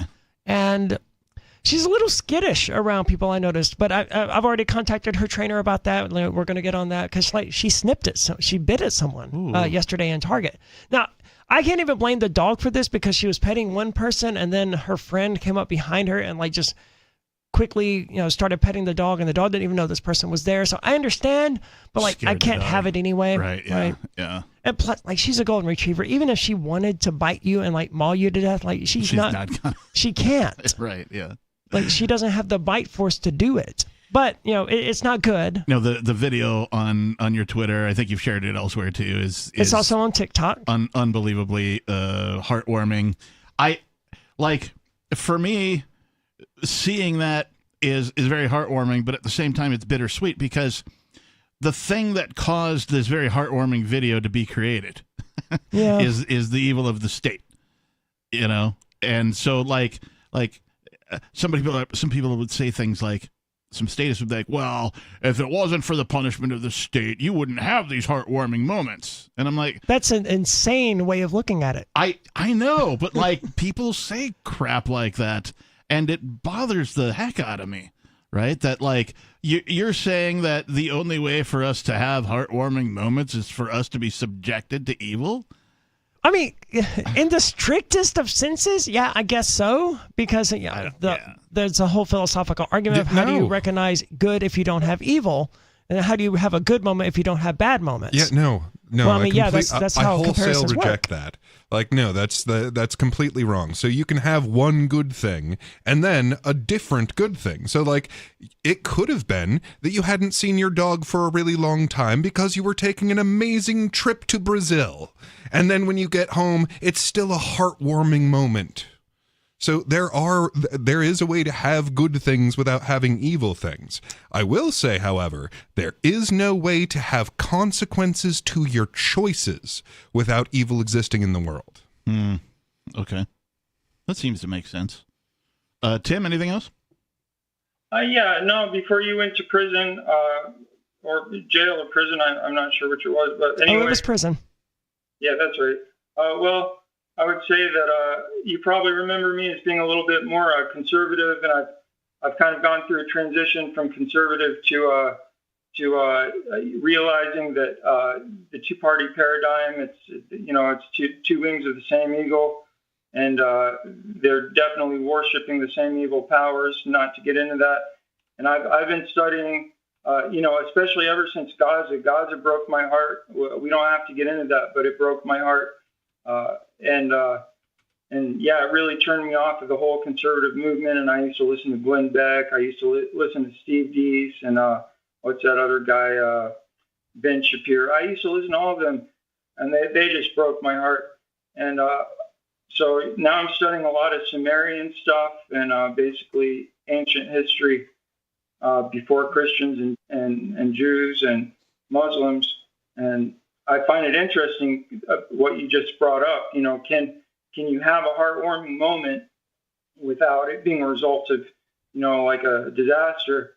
And I think the Natufians, they had a pretty, sedentary lifestyle. And because of their sedentary lifestyle, this is a theory anyway, they started agriculture and making bread and domesticating dogs and making beer. and they just seem like they didn't really have a lot of conflict. That tends to go in the other direction, and sedentary lifestyle and agriculture are not associated with an absence of conflict. And so I guess my question now is, Aria, well, abundance is, though. With an absence of conflict? Yeah. Low population, maybe, too. I mean, you may have not had a high enough population to have a conflict created. You think there's less conflict in lower populations? Yes. I think that's probably my experiences in prison suggest that's probably true as well. And I guess, like, small towns in New Hampshire, we're in one, even though this is the largest town in this particular portion of New Hampshire. There are many small towns around, and like New Hampshire, if we keep touting it, lowest crime, right? And also the least restrictive gun laws. So perhaps there's something to it. But to be fair, I'm not an anthropologist. I'm not a sociologist. I've never even heard of these people. There could be millions of reasons why they didn't have much conflict. It could have been something in the water. It could have just been the fact that they had bread and beer. Right.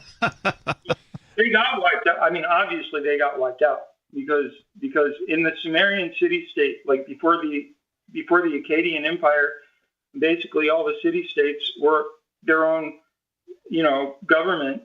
As probably the first governments, and they were just basically wiping each other out. Like one city's military would go and wipe another city out, kind of like what's happening today somewhere. We won't say where. Yeah. And that is a tradition. I mean, that's really a military tradition going back before Egypt. So you say you've been reading about the Sumerians. Do you have any good books to recommend? No, like I've only been getting into the Sumerians. Tell me, please don't say YouTube. 2 days. Okay. How have you been learning about this stuff? Some of it is from YouTube, yeah. But the thing is, like, when I grab a hold of I hear a claim, right? And I pull it up on Wikipedia, and then you're going to say, please don't say Wikipedia. No. The only way to verify anything is to check everything against everything against everything. So you keep having to follow the sources, and then say, okay, well, the first person to say this was so and so, and then you're like, okay, I don't know. Then they lived 1,200 years ago, so how do I know? Because they're making reference to a book that was making reference to another book, so it gets really sketchy. I will admit that. Sure, and I'll give you that just because it's in a book doesn't make it any more authoritative or likely to be true than because it's in a YouTube video. Yeah. But I have also seen YouTube videos that are like, men secretly came from Mars and inhabited Atlantis before it sunk, and that's why there's some crazy beliefs out there. And they seem to proliferate most effectively on YouTube. Yeah, on the subject of crazy beliefs, since you're researching Sumerian stuff, watch out for anything with Zecharia Sitchin and all of the, no, the gods were real, they were aliens. It's such a mind screw. And so the thing about that is a lot of it exists as a psyop so that people believe that the people ruling the world are completely untouchable and cannot be resisted because of their superior alien technology. So just a heads up on that. People are untouchable at moments in time, and people are powerful to the point where they can completely destroy a city. And I think these were just human beings. To your point, these were just human beings that people were worshiping because they were the head of the city-state, and that pretty much after they died, people kept worshiping them. Okay, so that's, again, you're getting your cart before your horse here.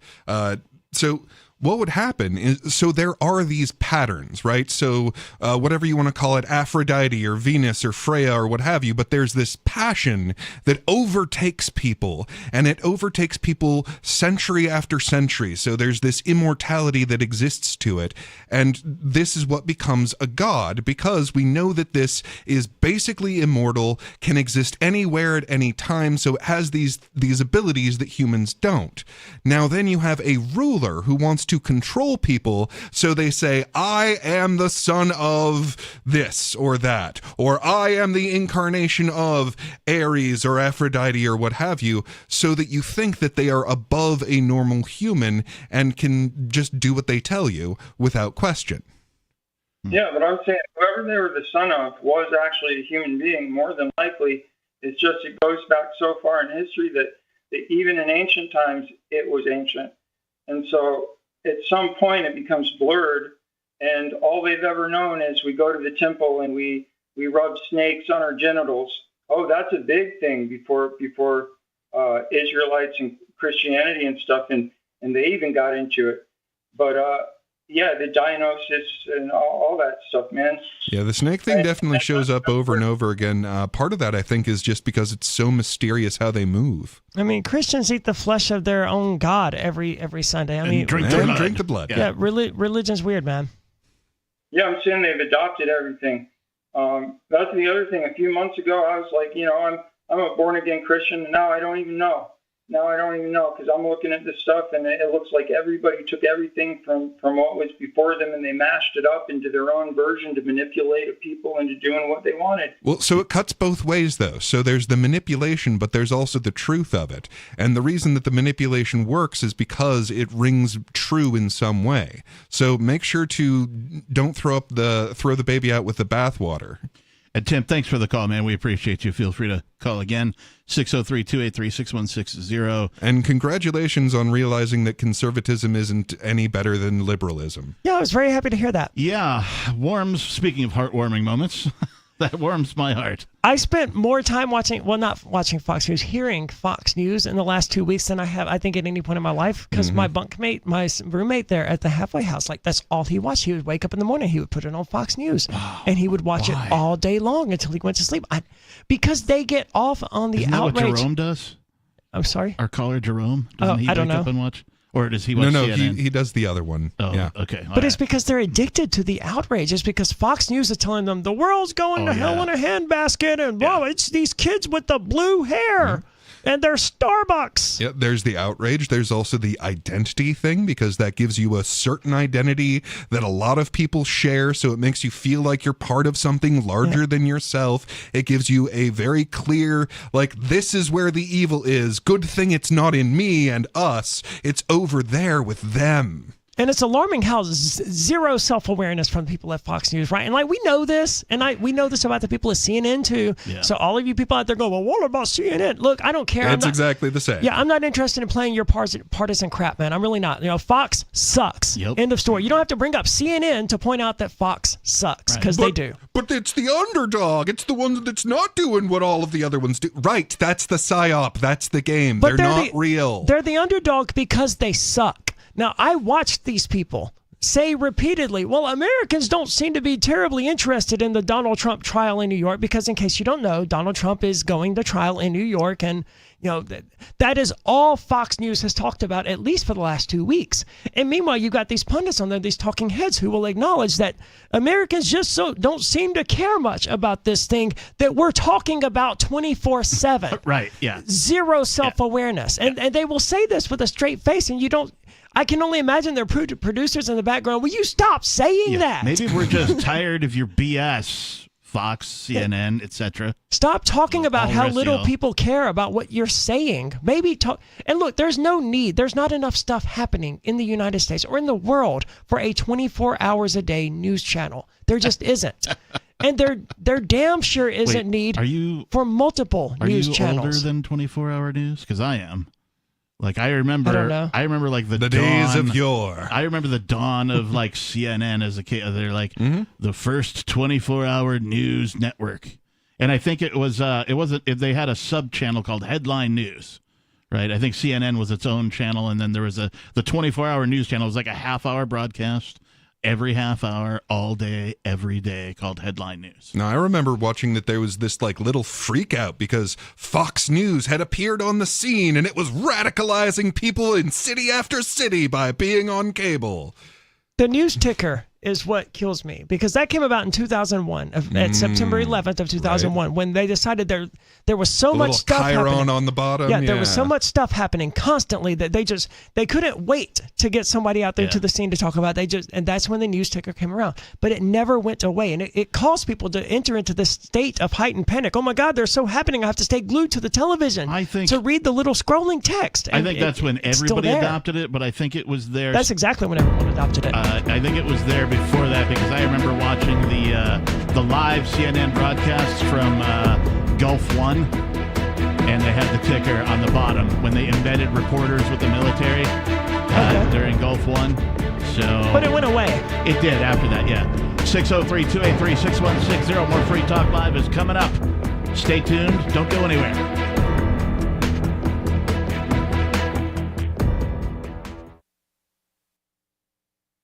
The FAA has issued a reminder that any plane can crash and kill you. Deputy FAA Administrator Serena Grant. This year, there will be more flights than ever. Any one of them could blow up in the middle of the sky without warning. That's why we're asking all Americans to tell their families that they love them before taking off. The agency also released a list of important questions to ask yourself or your seatmate during your flight, including, should the wing be doing that? What is that whirring noise? And do all planes shake this much? They're reminding passengers that even the smallest amount of turbulence could mean you're headed toward a sudden explosive death. While hurtling through the sky at unimaginable speeds in a steel coffin can feel like gambling with your life, the FAA says there are ways to regain the illusion of control. If you're worried about crashing, why not switch your flight at the last second? It might just save your life. Or kill you, depending on which plane crashes. And for those who aren't flying this holiday, the FAA has reminded everyone that a plane could fall out of the sky right on top of you at any moment. This is the Onion News Network. From Feature Story News in Washington, I'm Benji Hire with your Week in Review, a roundup of what's been making headlines in past days. I spoke with His Majesty the King to request the dissolution of Parliament. The King has granted this request, and we will have a general election on the 4th of July. In the pouring rain and battling the sound of a loudspeaker system, Rishi Sunak confirmed that Britain will be heading to the polls. Following frenzied speculation and swirling rumours in the hallways of London, the UK's Prime Minister took to the steps of number 10 Downing Street on Wednesday to set the date. Earlier in the week, the United States condemned the International Criminal Court's chief prosecutor for seeking arrest warrants for Israeli and Hamas senior figures. The ICC application is directed at Israel's Prime Minister Benjamin Netanyahu and Defense Minister Yoav Gallant over war crimes and crimes against humanity in Gaza, and it targets Hamas leaders for their involvement in the deadly October 7th attack. Separately, the International Court of Justice ordered Israel to halt its military offensive in the southern Gazan city of Rafah, where hundreds of thousands of displaced Palestinians are still sheltering. William Dentalo reports from the ICJ in The Hague. It was an overwhelming ruling from the 15-member panel of the ICJ ordering Israel to cease its military operation in Rafah to allow more humanitarian aid into Gaza as well. The ICJ has ordered Israel to, within a month, check back in to ensure they're complying with this order, also to allow unhindered access when it comes to UN investigators into Gaza going forward as well.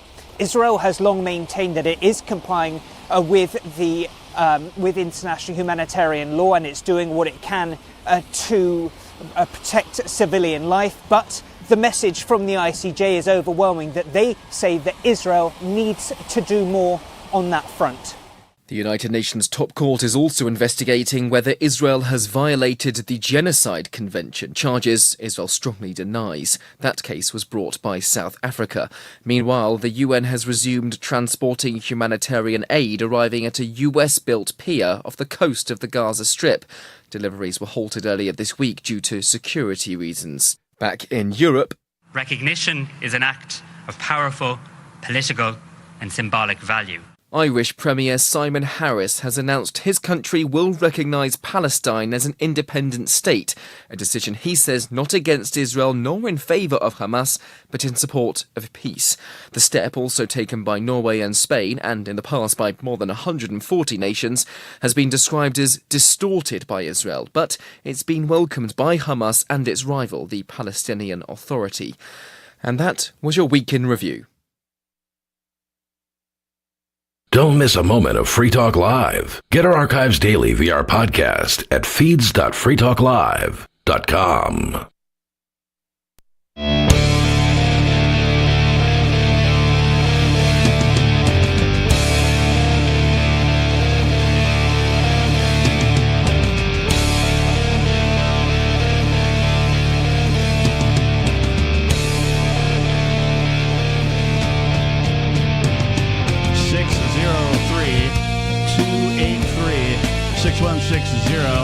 That is the domestic terrorist hotline here at Free Talk Live.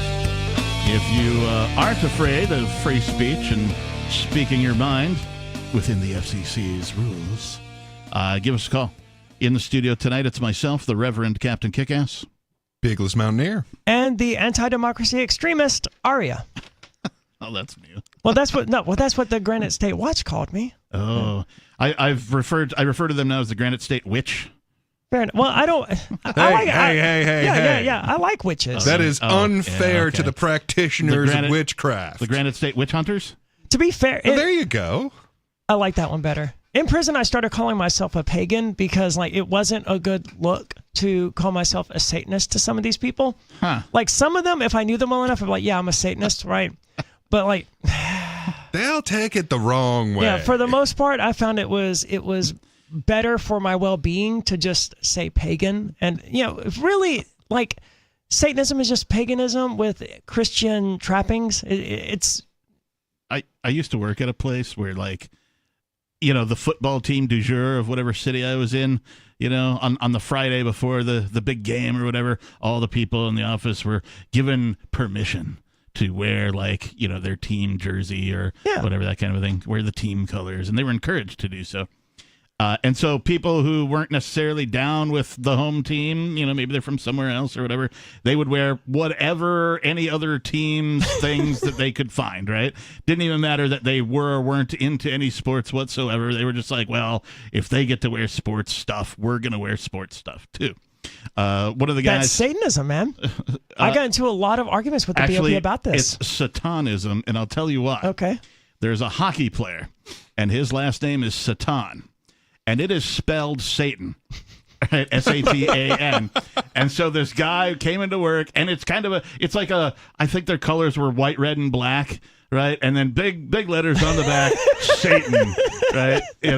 And somebody like HR or somebody like, took him into the office and said, like, I don't think you can be wearing a Satan jersey on sports day. This is a Satan jersey. And he was like, you obviously don't watch hockey, because if you did, you know that this is one of the premier hockey players. His name is, I don't know, Joseph. I don't know his first name. Something Satan.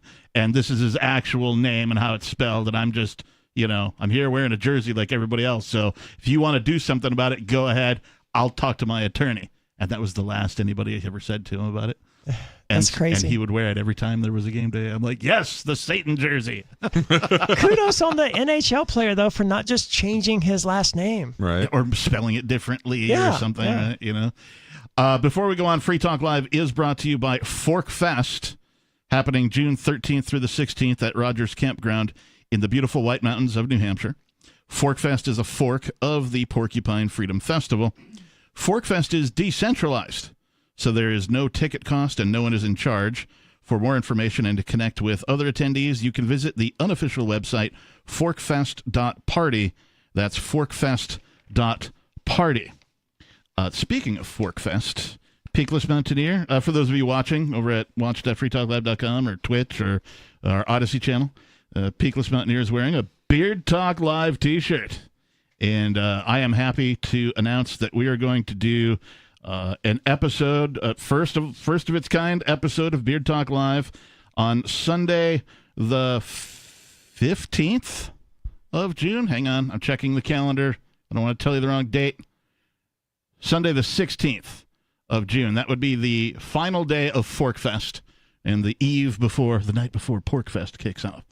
And we're going to do it live at the Shire Society Big Green Tent, which will be next door to the Free Talk Live Live site. is ambitious. Yeah, for we're going to the do internet. We'll do it live. No, we're not. It's not going to be a call-in show, right? We're not going to be taking calls. I know, but like streaming anything out, like Well, outward. no. We're not going to stream it live. We're going to do it live. Okay, We're just going to do the show live in front of a studio audience. Yeah, live studio audience. It will audience. be unedited. There will be whoever There will be in. very light editing. Like I'm going to queue up the bumpers, and it's going to be a 3-hour-long thing. And when the music tells us to stop, we'll be done. It is going to feature Peakless Mountaineer, myself, and Zephin. And then if we get some of the other beardos who've been on Beard Talk Live, I'm thinking nobody. I've been trying to convince Richie Rich to come up for a day.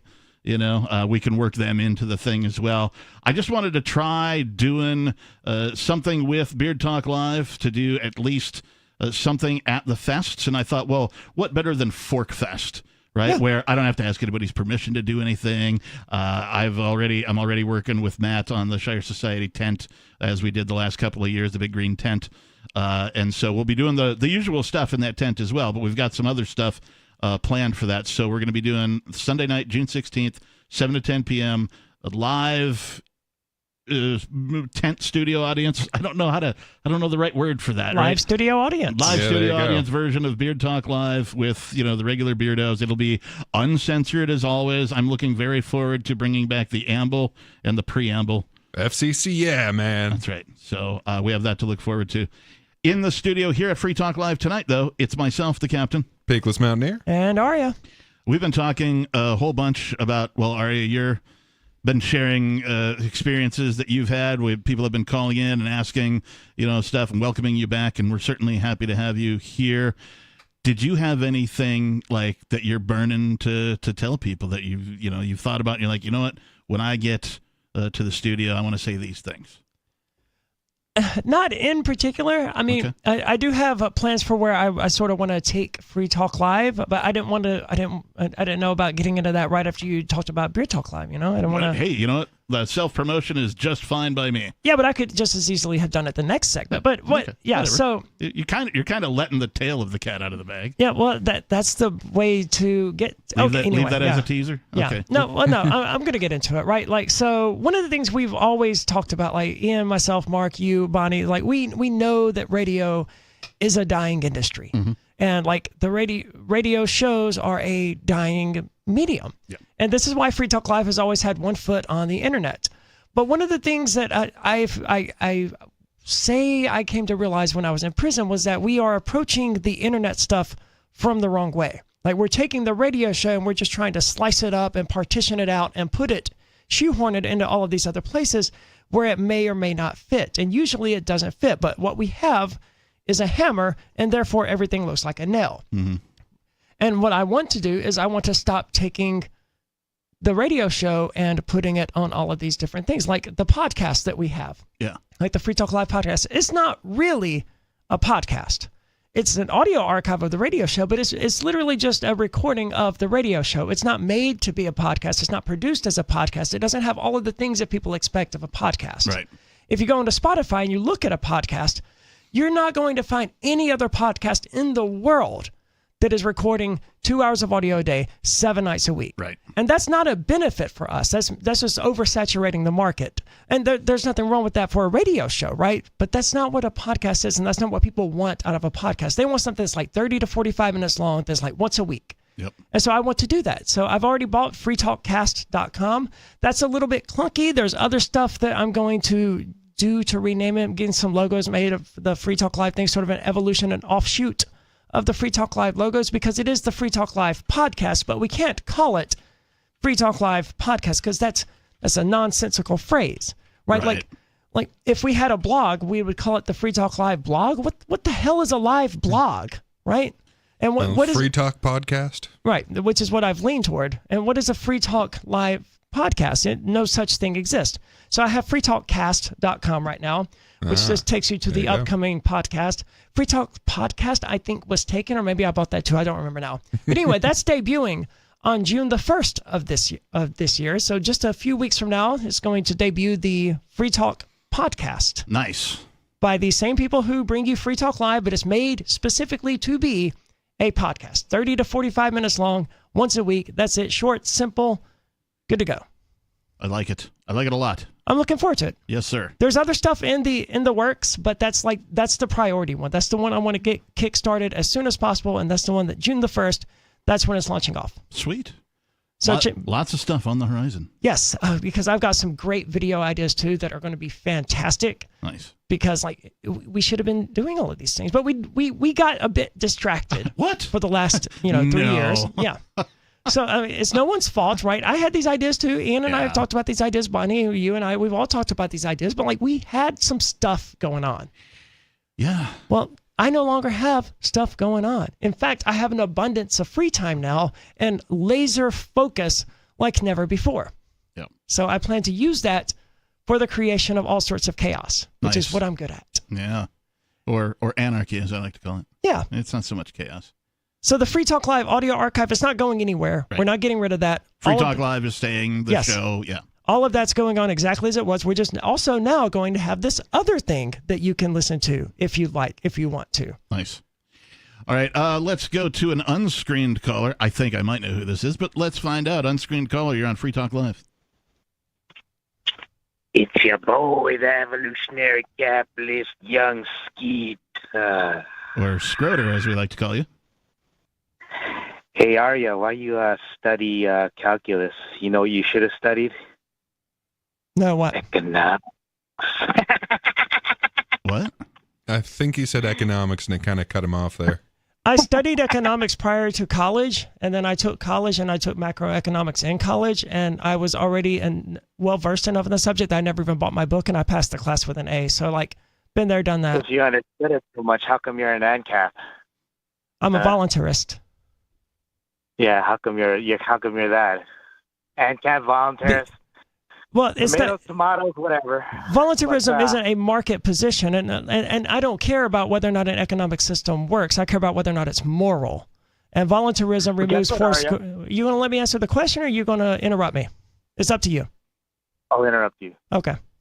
Well, we have a hold button if you want to do that. But voluntarism is a moral position where it's wrong to initiate force, violence, and aggression against them. I don't care. Maybe force, violence, and coercion, maybe they produce the most effective, streamlined society where everyone's making mad amounts of money and everything, but you've still got force, violence, and coercion. It's still immoral, right? The position that I take, I don't care about the economics of it. I care about the morality of it. And it's morally wrong to use force, violence, and coercion against people. Therefore, I'm against using force, violence, and coercion against people. I don't care if your economic system that uses force, violence, and coercion is better than one that doesn't. That's not the metrics that I'm using to determine which one I like and which one I support. Well said. Scroder, thanks for the call. Moving right along, let's go over here to another unscreened caller. You're on Free Talk Live. What's your name, please? Hello, my name is Mark from Pennsylvania. Hey, Mark, you're on Free Talk Live. What's on your mind? Hello, this is very interesting. I agree with you, and you're very nice to say that, but they're in control, and they took God out of public school in '63, and they control everything, and they have lawyers, and even though we all agree, we can't do a lot to I can't think of the word to help young people with discretion, or if kids go to this festival, you were talking about, and they were tripping on mushrooms, smoking hash or whatever. They need discernment. They need to love other people, and they need to deal with it. The police are going to ask them questions or whatever. They need to deal with that. But if they're not taught these things, which they're not in public school, our society has collapsed. And there's so many reasons. And I wanted you to comment about that, please. Okay. You want to take a stab? Sure. At Pork Fest, there aren't a lot of kids running around on mushrooms. And those that are have usually been given them by their parents, who have, in fact, explained to them how to use them properly and safely, and how to come at other people from a place of love. These are libertarian children, free-range children, I think is what they tend to call themselves and one another. They're not your typical Romans. Right. Yeah, they're not from the public schools generally, or if they are, they've at least been given the counter perspective by, either their parents or their community, for that. And also, too, I'd like to say that I don't know how old any of y'all were when you first did something that was, illegal, like, smoke some weed or take some acid or something like that, do some shrooms, that kind of thing. I was 13, and I know I felt like I was behind the times because other 13-year-old kids were like, oh, you just did that for the first time? Man, you're behind the times, right? So, kids as young as 11 and 12, even, 35, 40 years ago or whatever, were running around doing these things behind their parents' back and, without incident, right? I don't remember any of these kids ever, anything other than like their parents finding out and they got grounded. Right. Like other than that, no incidents to speak of as far as, anything violent. If there was a bad trip, the other kids were around and helped them through it, that kind of a thing. So like it is human nature to seek an altered consciousness, in my opinion. And you're not going to stop kids from doing these things. The best you can do is help them through it when they show the propensity for it. Yeah. And since you mentioned the horrible so-called education that children tend to receive and the seemingly hopeless nature of that situation, well, think about this though. They got here through an incremental process, right? So it was, we'll just do this much to publicly educate people, and we'll just do this much, and we've reached the point now through this incremental process where, yes, you are absolutely having a complete indoctrination for over a decade, coming up on a decade and a half for most people because they go to college. But the same is also true in the other direction. Incrementalism works also for creating freedom, creating creative thought and logic in these young people. So every little piece that you can do to educate children, to have just one more child who is homeschooled instead of publicly educated, or even privately educated instead of publicly educated, every one little grain of sand of difference makes it easier to get to the next place. Yeah, and I'd like to mention, too, that these festivals, Fork Fest and Pork Fest specifically, encourage children's entrepreneurialism. Oh, yeah. Like, I think we all remember the kids running around selling us a copy of the map, right? So you knew where the each campsite that did what was at for like $1 or something, right? And I'm like, that's awesome. Yeah, kid, here, have $1, man. Like they're encouraging kids to think, in their own entrepreneurial spirits, like how can they do something to make themselves some money? How can they take advantage of this situation to turn themselves a profit? And I really enjoy that because it's difficult for kids to be encouraged to do that. Most of the time, the state, they're not going to allow kids to do anything. They barely allow kids to have a lemonade stand for F's sakes, so when they allow them to. Yeah. Anyway, go ahead, Mark. Thank you. I didn't mean to pick on your children that you love. I was I hate my children. Thinking about all of our children that the children we neglect could harm the children we love, and I didn't mean the context it was taken. Thank you for listening to me though. Bye-bye. Hey, thanks for the call, Mark. Feel free to call us again. I'm not sure what the miscommunication was there, but let's move on. Let's go over here to Reverend Ratspeed. You're on Free Talk Live. Hello, Aria. What's up? This is probably going to be the shortest call I've ever made because I just clocked out of work and I'm about to get into my rideshare home. But I can't believe it. I was so happy to hear your voice and see your face, and I just had to call in. Congratulations, welcome back, and I hope I hope you live better days in the future. That's all I can really say. And I'm just glad that you're okay. Thank you, Ratspeed. I am okay. I was in the belly of the beast for 11 months, and I improved myself as much as one could. I mentioned earlier that most people seem to gain weight in prison, but as Captain pointed out, I didn't. I look more or less the same as I do now, and that's really hard to do in federal prison because there's nothing to do other than exercise. So you end up exercising for obscene amounts of times, and that doesn't really solve the boredom problem, dude. I think Reverend's in a wind tunnel there. I've had other people, other friends, family, in prison before. I've heard the tales. It's not something that I want to go through myself, but I completely, at least from a third-hand perspective, I completely understand. Awesome. So trying to find, I had a friend who was in solitary confinement for about a year. Oof. So, yeah. So messed with his brain, but yeah, it does that.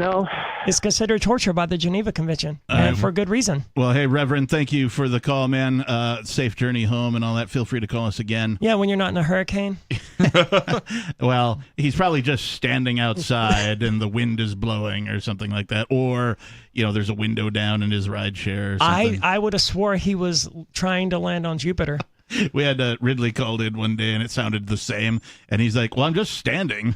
No, he's like, I'm just walking. I'm like, okay, can you stand still for a while? And he's like, okay. And then it sounded like he was at a truck stop because there was just all this traffic or whatever, so we couldn't win. Yeah. I appreciate the call, though. Yeah.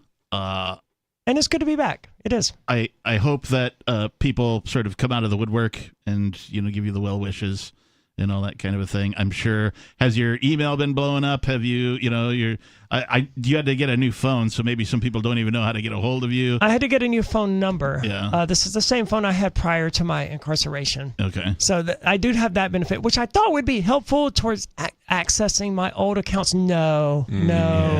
It is a complete nightmare. And I have backups to backups, right? And a lot of it's encrypted and trying to access. I finally fully gotten access to everything now. Okay. But even simple things like getting access to my email. Of course, we use Proton Mail, right. which is encrypted.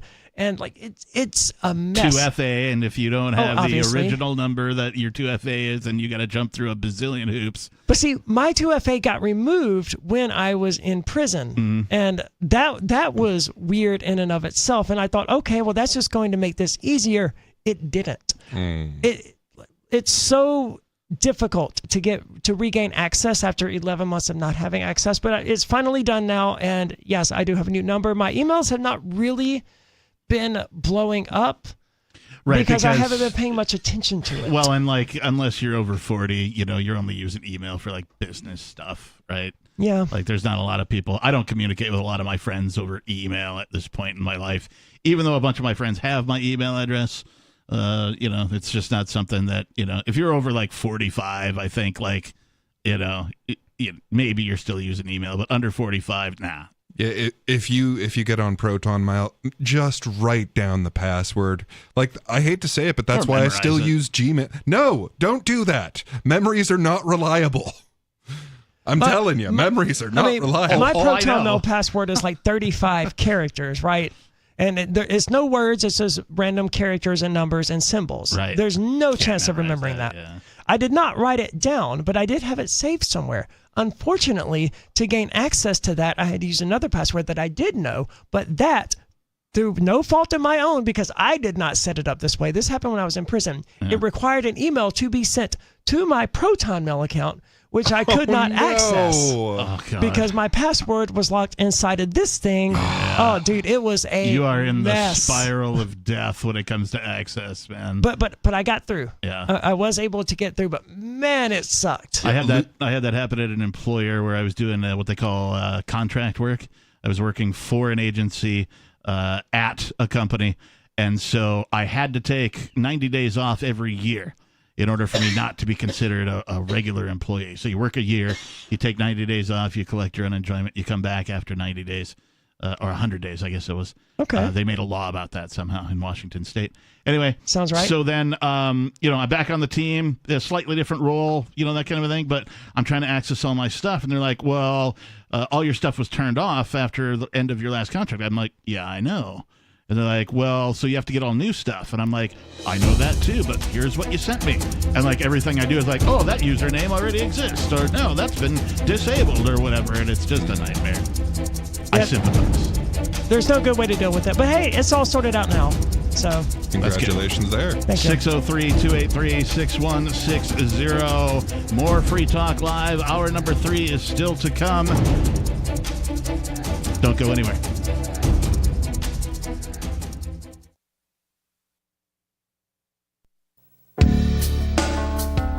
Hi, I'm Montel Williams. Most of you know me as a talk show host, but I'm also an author, actor, single father of 4, a fitness writer, avid snowboarder, and I'm also a medical marijuana patient.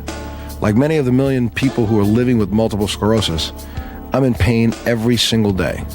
And sometimes my nerves are so raw that if you brushed up against me in an elevator, I'd scream. I can't sleep at night from the pain, and sometimes the spasms in my legs are so intense they will wake me up throughout the night.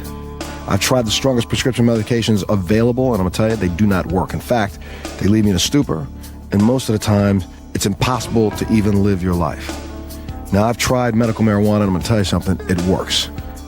If you'd like more information about medical marijuana, you can contact the Marijuana Policy Project at mpp.org or call 1-877-JOIN-MPP.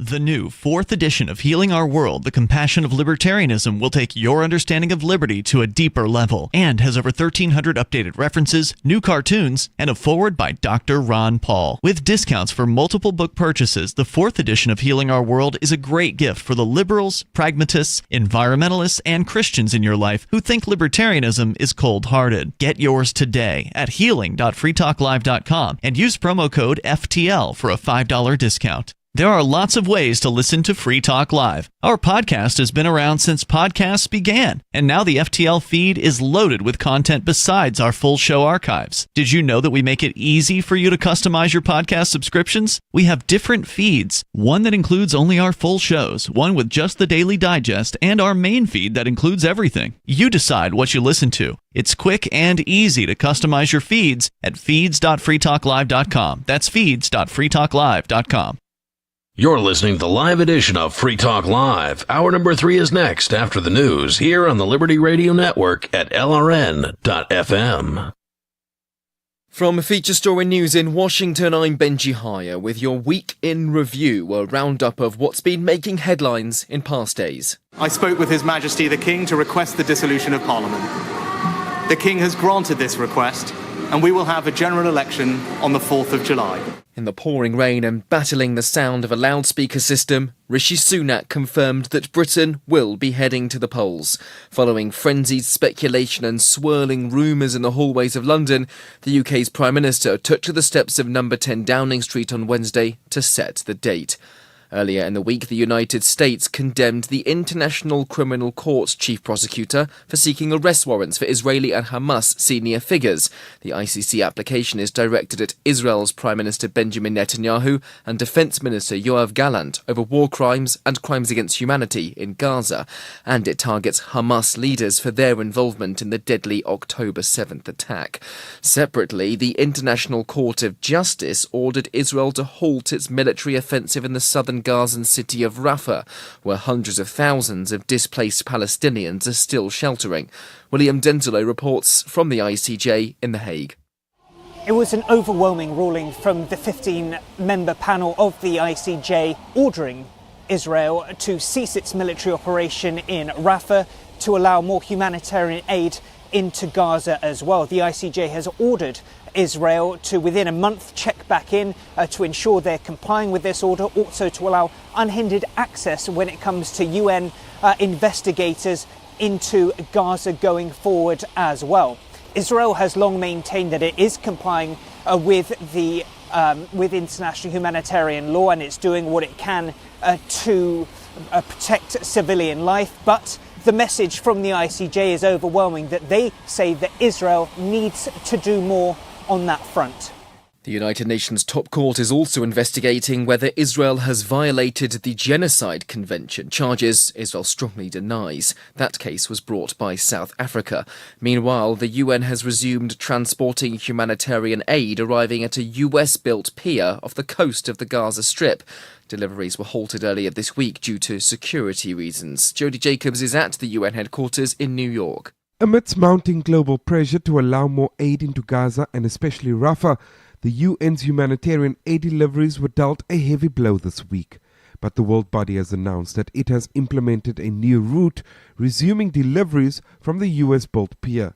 The UN currently coordinates the aid distribution from the floating dock. However, it says aid deliveries by land remains the most viable and effective way to combat the humanitarian crisis. The World Food Programme reported on Friday that if food and humanitarian supplies do not begin to enter Gaza in massive quantities, desperation and hunger will spread, with Rafah being the most affected. Back in Europe, recognition is an act of powerful, political and symbolic value.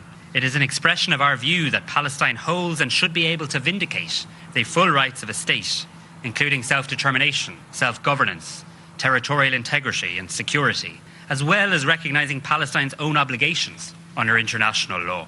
Irish Premier Simon Harris has announced his country will recognise Palestine as an independent state, a decision he says not against Israel nor in favour of Hamas, but in support of peace. The step, also taken by Norway and Spain, and in the past by more than 140 nations, has been described as distorted by Israel, but it's been welcomed by Hamas and its rival, the Palestinian Authority. Thousands of Iranians gathered to mourn the passing of President Ibrahim Raisi. He was killed in a helicopter crash in northern Iran last weekend alongside the country's foreign minister.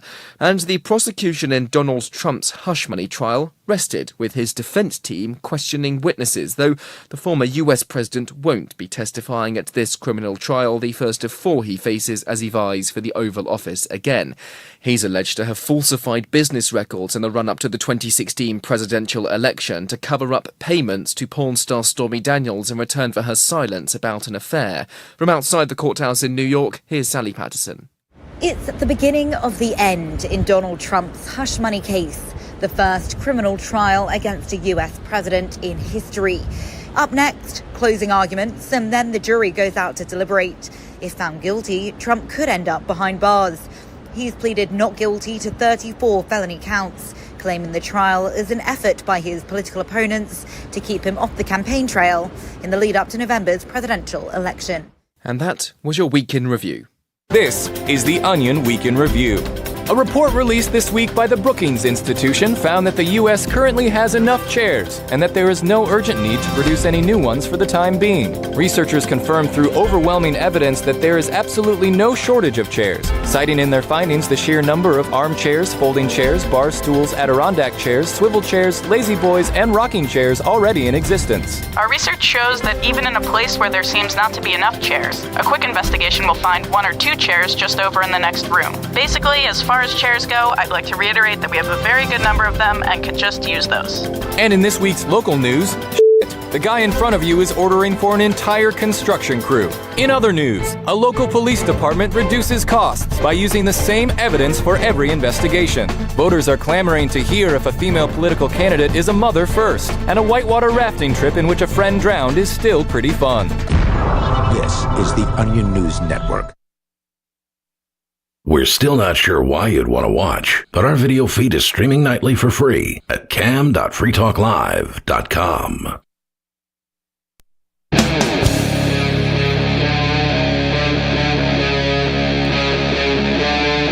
Free Talk Live. Yes, it is Free Talk Live. We're kicking off hour number 3 of this Saturday night broadcast. A bit of a welcome home for one of our longtime hosts, and as I like to call Wizard number 2. In the studio, it's myself, the captain, Beakless Mountaineer, and Aria, the felon. Wow. I like to say now that, I was well, I am a felon, right? I mean, I guess, that sounds like your mafia nickname, right? Aria the felon? Yeah. Dude, it sucks so bad. When people would ask me, well, what are you in for? I'd be like, well, selling Bitcoin. Universally, the response was, that's not illegal.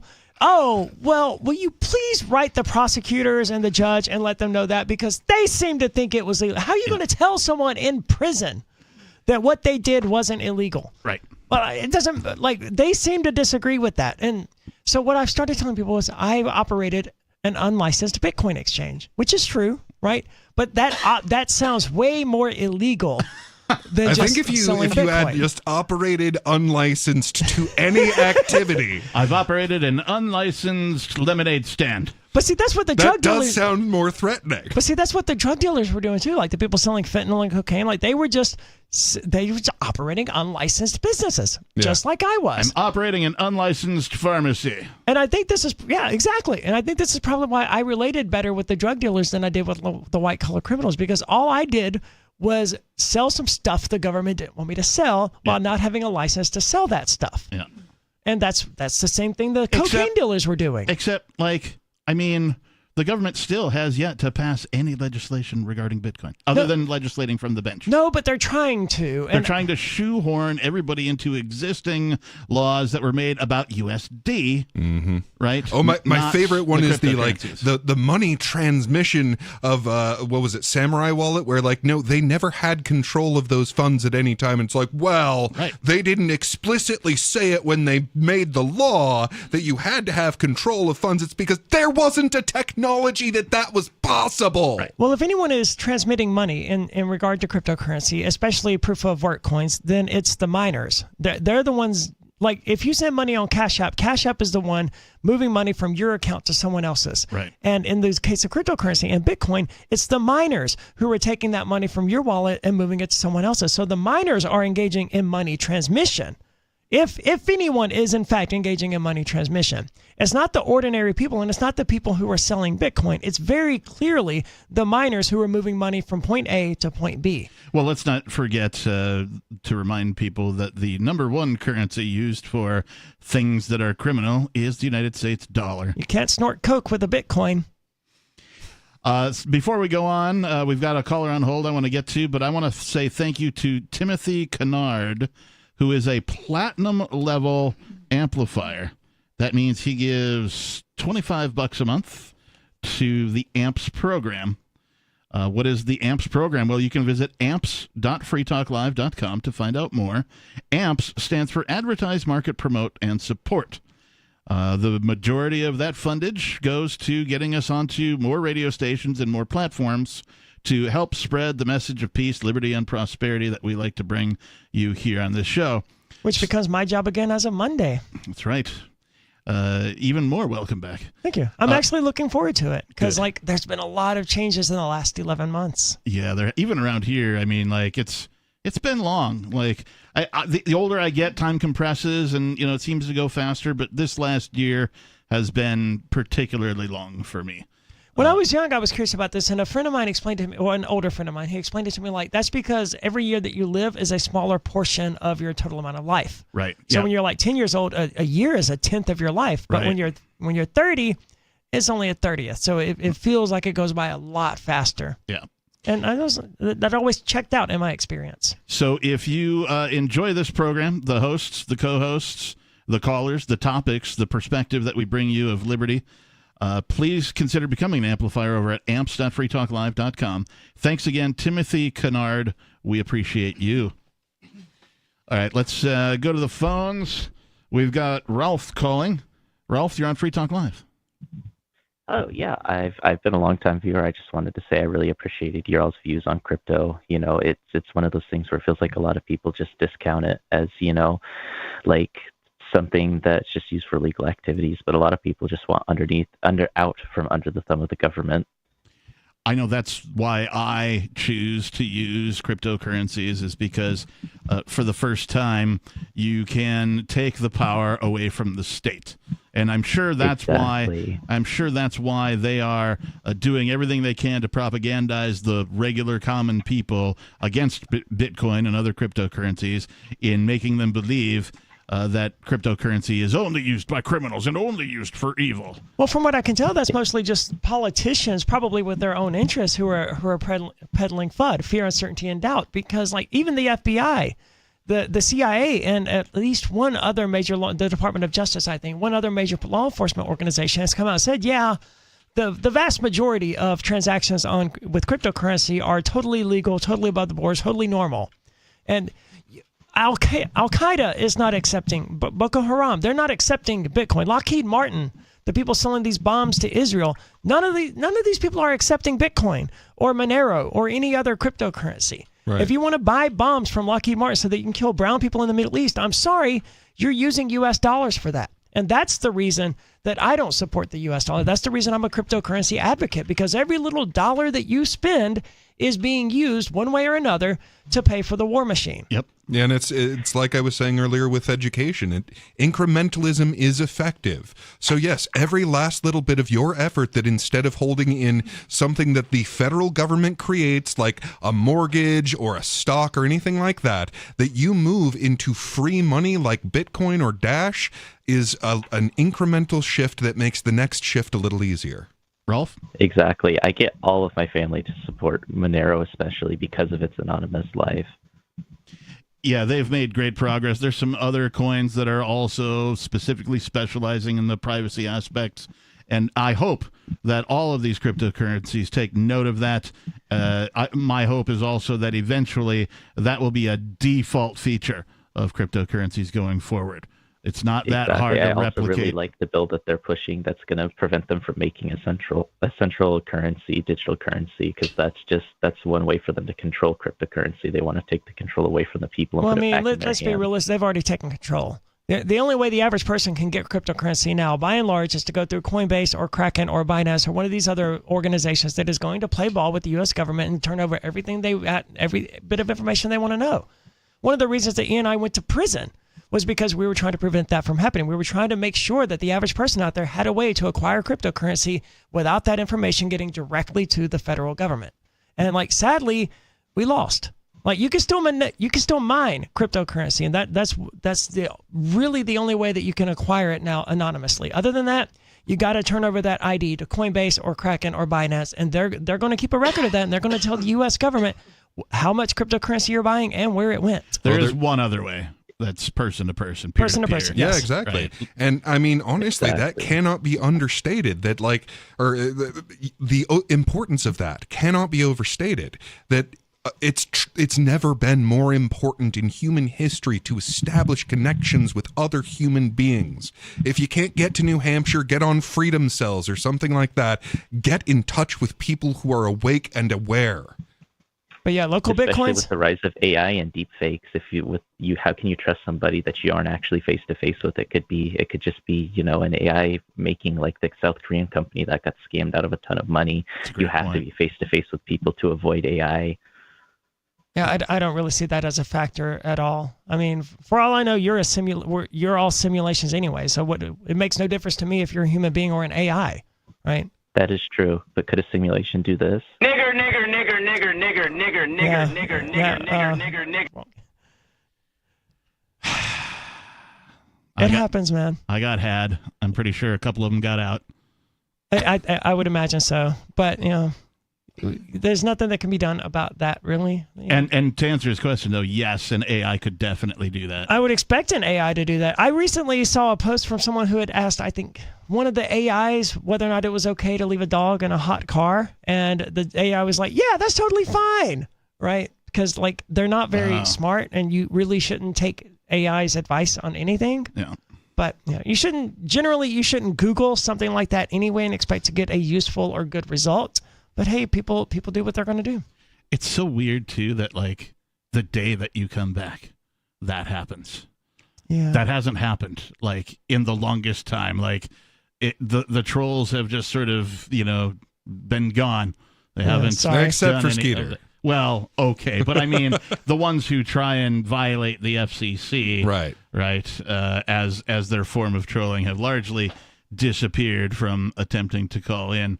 I'm not completely sure that one's even an FCC violation. I think that was just tremendously frowned upon. Yeah, rightfully so. Yeah, but I don't think that's one of the. I don't think that's one of the words. I think the last time something like that happened, there was.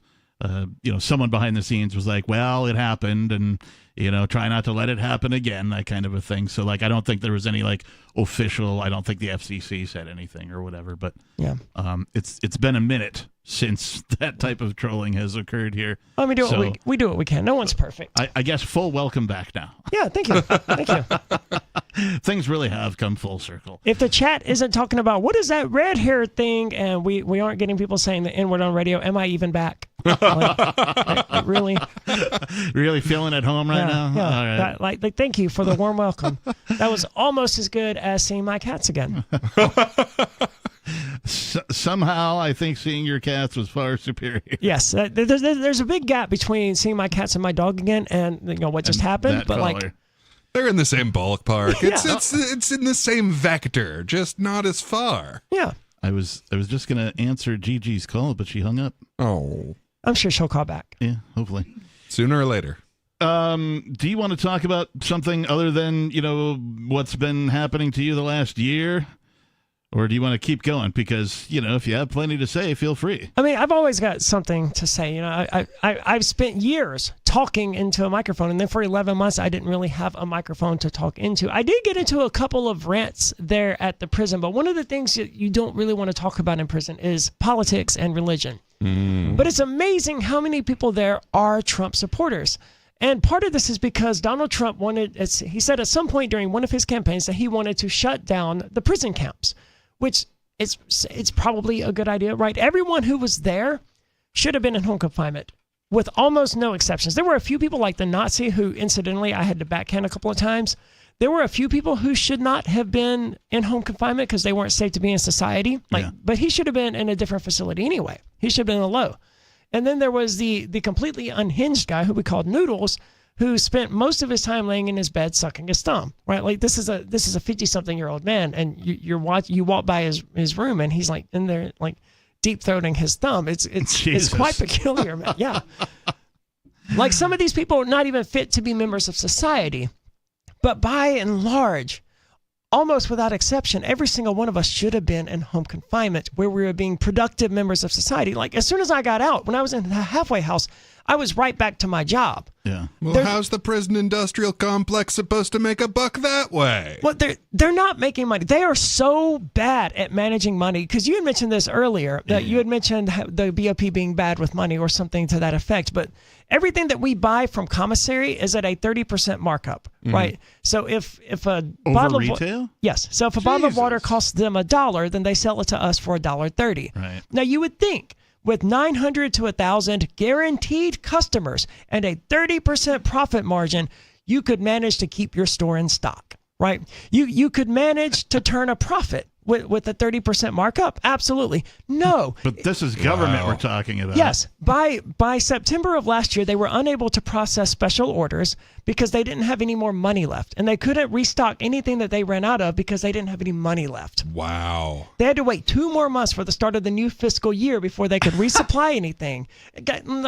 Sorry, Aria, we got to wait till the beginning of the fiscal year. Yes, that's exactly it. That is amazing. Like, you got to hand it to market discipline that even when you have this obviously, unfair advantage, the fact that no one can boot you out of it means that you just don't bother to even do the bare minimum. And they don't. But like I ordered makeup and stuff like that through special purpose orders. And the way they do this is you place the order and they take the money out of your account and they just hold on to it until your order is there. And then they take the money that they put on hold, right? Yeah. So they have the money for my SPOs, my special purpose orders, because I have that money and they just take it out of my account and set it aside. But they don't have the money to, like if I bought $50 worth, they would front me that basically by buying it on Amazon. And then when it arrived, they would take that $50 back. But when they're out of money, they can't process any more of those. And that happened consistently. Jesus. So with a 30% profit margin, they still couldn't keep things stocked. It's government. Here, have some. Yeah. And they ran out of things that they knew everyone would buy, like coffee, right? How do you run a business so bad? Like you'd be fired on the spot if you ran a store like this and you regularly ran out of coffee. Mm-hmm. So like we were talking about Job Corps earlier. The center that I was on did not have a store, so you had to go off center if you wanted to get supplies. So of course. Some people on center became stores, right? Yeah. Mm-hmm. And they would front you things until payday because Job Corps gives you a stipend or whatever every week or something. And so you could buy an entire flat of like ramen noodles at the time for like $1.50, and you could sell individual packages for $1 on payday. Right, so you had to keep a list of everybody you sold what to. That's what we did. Right. And when I mentioned that, we had the store, that's exactly what we did. It was a 50% profit margin. Yep. So like if you got a coffee from us, then you brought us back a coffee and a creamer or whatever. All right, very well. So it's good to see that like the human market is the real market. Yeah. Right. Human wants and desires is the real market. Right. People like to call the things that are illegal the black market. And I'm like, no, that's the free market. Yeah. That's the actual free market, because regardless of what anybody in any sort of authority does, the market still exists. Yeah, it's Right. such a twist of language to call that the black market, to have some dark, scary term for not filling out paperwork and not being stolen from all of the time. In the same way that, oh, they're a smuggler. They took a thing from here to there, and they didn't give a cut to anybody. Yeah.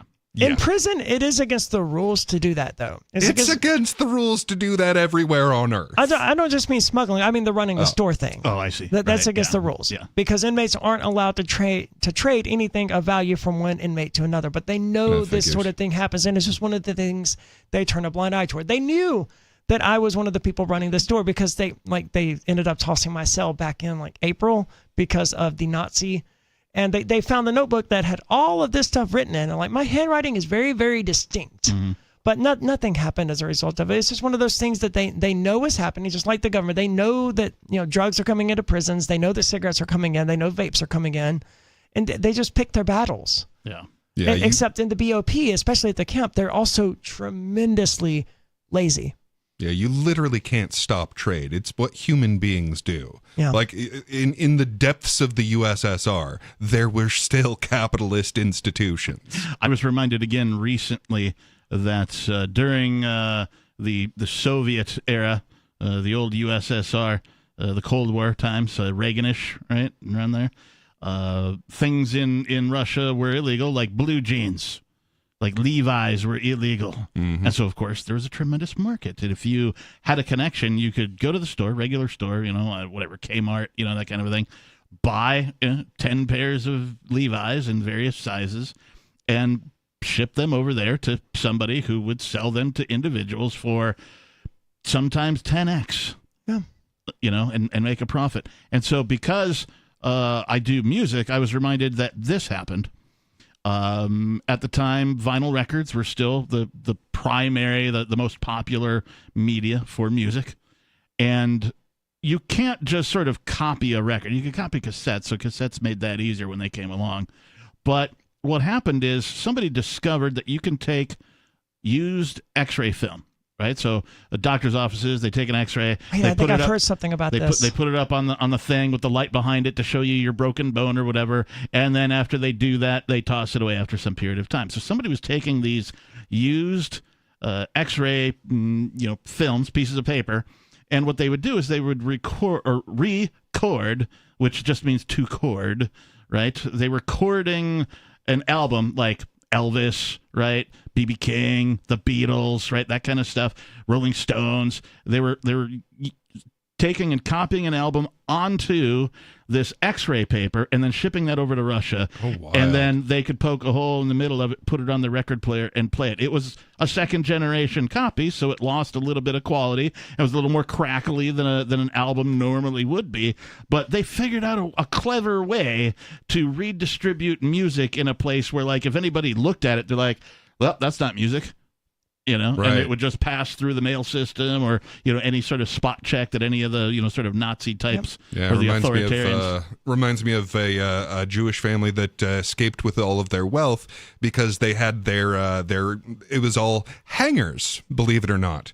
But the hangers were made of platinum.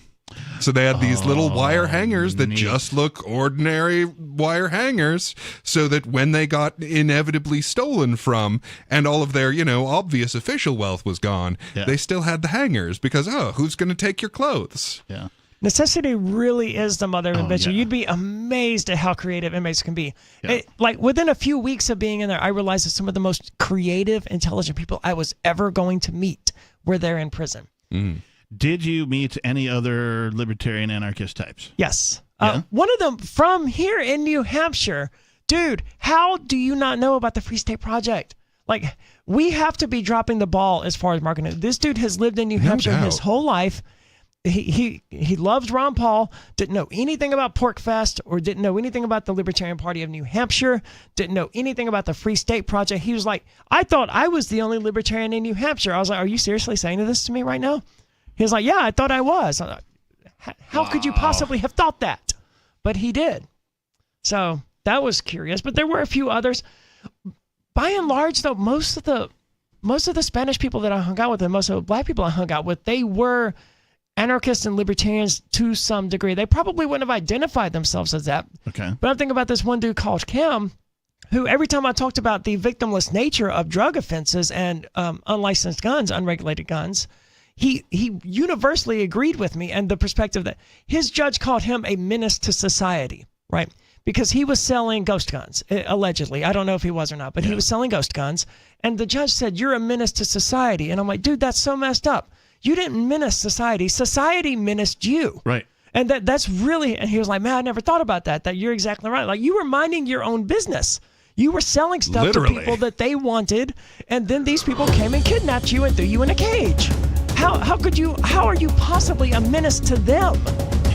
Doesn't make any sense to me.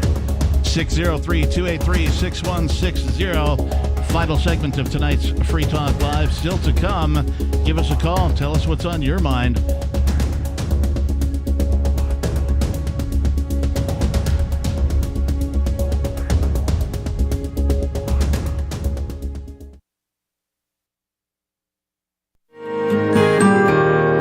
So the protection of life, liberty, and property is what the Free State Project is all about. But it's an effort to move 20,000 people who understand. It's about demonstrating to the entire country that, yeah, we can have a free market, a truly free market. Making it just a freer, great place to live. It's the world's largest voluntarist libertarian community, and it's only getting bigger. That's amazing, to be able to move to a place where other people passionately believe in being free and independent. What the Free State Project is managing to do, though, is to put their money where their mouth is. Physically getting up across the country and saying, let's go someplace and let's demonstrate the power of these ideas. There's a lot of kind of philosophy that surrounds liberty. There's a lot of thinking about it and talking about it. But here in New Hampshire, people are doing it. 101 Reasons Liberty Lives in New Hampshire, a documentary by Free State Project early movers. Watch it free at 101reasonsfilm.com. 101reasonsfilm.com.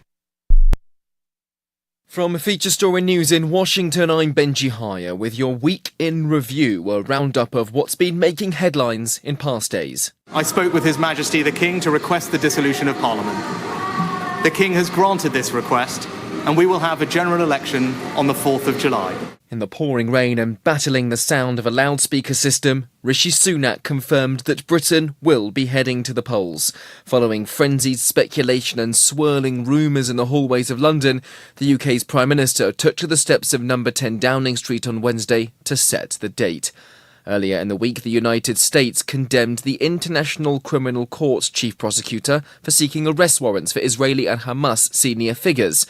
The ICC application is directed at Israel's Prime Minister Benjamin Netanyahu and Defense Minister Yoav Gallant over war crimes and crimes against humanity in Gaza, and it targets Hamas leaders for their involvement in the deadly October 7th attack. Separately, the International Court of Justice ordered Israel to halt its military offensive in the southern Gazan city of Rafah, where hundreds of thousands of displaced Palestinians are still sheltering. William Denzelo reports from the ICJ in The Hague. It was an overwhelming ruling from the 15-member panel of the ICJ ordering Israel to cease its military operation in Rafah to allow more humanitarian aid into Gaza as well. The ICJ has ordered Israel to, within a month, check back in to ensure they're complying with this order, also to allow unhindered access when it comes to UN investigators into Gaza going forward as well. Israel has long maintained that it is complying with international humanitarian law, and it's doing what it can to protect civilian life, but the message from the ICJ is overwhelming, that they say that Israel needs to do more on that front. The United Nations top court is also investigating whether Israel has violated the Genocide Convention, charges Israel strongly denies. That case was brought by South Africa. Meanwhile, the UN has resumed transporting humanitarian aid arriving at a US-built pier off the coast of the Gaza Strip. Deliveries were halted earlier this week due to security reasons. Back in Europe, recognition is an act of powerful political and symbolic value. Irish Premier Simon Harris has announced his country will recognise Palestine as an independent state, a decision he says not against Israel nor in favour of Hamas, but in support of peace. The step, also taken by Norway and Spain, and in the past by more than 140 nations, has been described as distorted by Israel, but it's been welcomed by Hamas and its rival, the Palestinian Authority. And that was your Week in Review. You can help spread the ideas of liberty with our Patreon for just $5 per month at amps.freetalklive.com.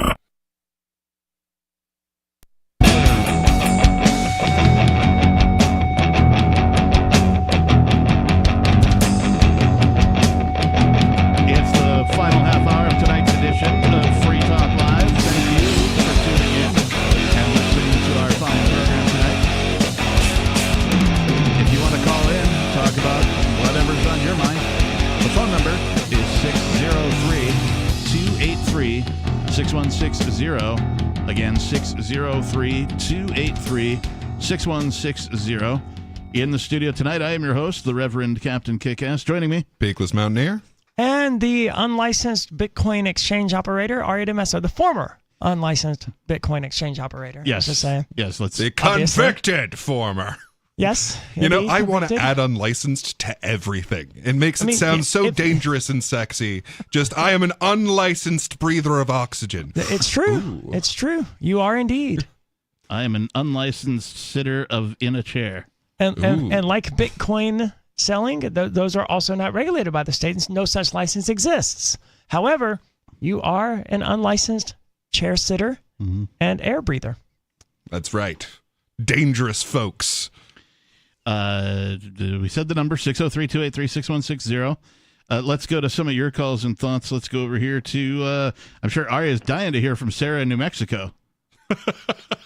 Oh yeah, I can't believe that you made it back out that fast. Why can't you believe it? It was not at all fast. I mean, he was petrified. I mean, before he got into jail, and you survived. I really commend you. You know. Thanks. No, you were like just frazzled about what to do. Like like how do I organize my life and everything. But that's good for you. You know. Have you ever been in jail, Sarah? I think I was in jail for maybe 3 days, and that was it. What did you do? I think I was an accomplice. Somebody talked me into being a lookout when I was in jail. Okay, but why were you in jail? Well, they were stealing parking lot meters, and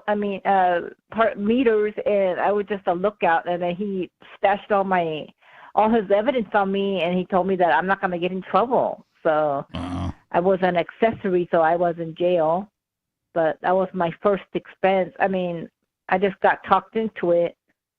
So, but I was told that that's a really great way to get free college education for free by going to a state pen.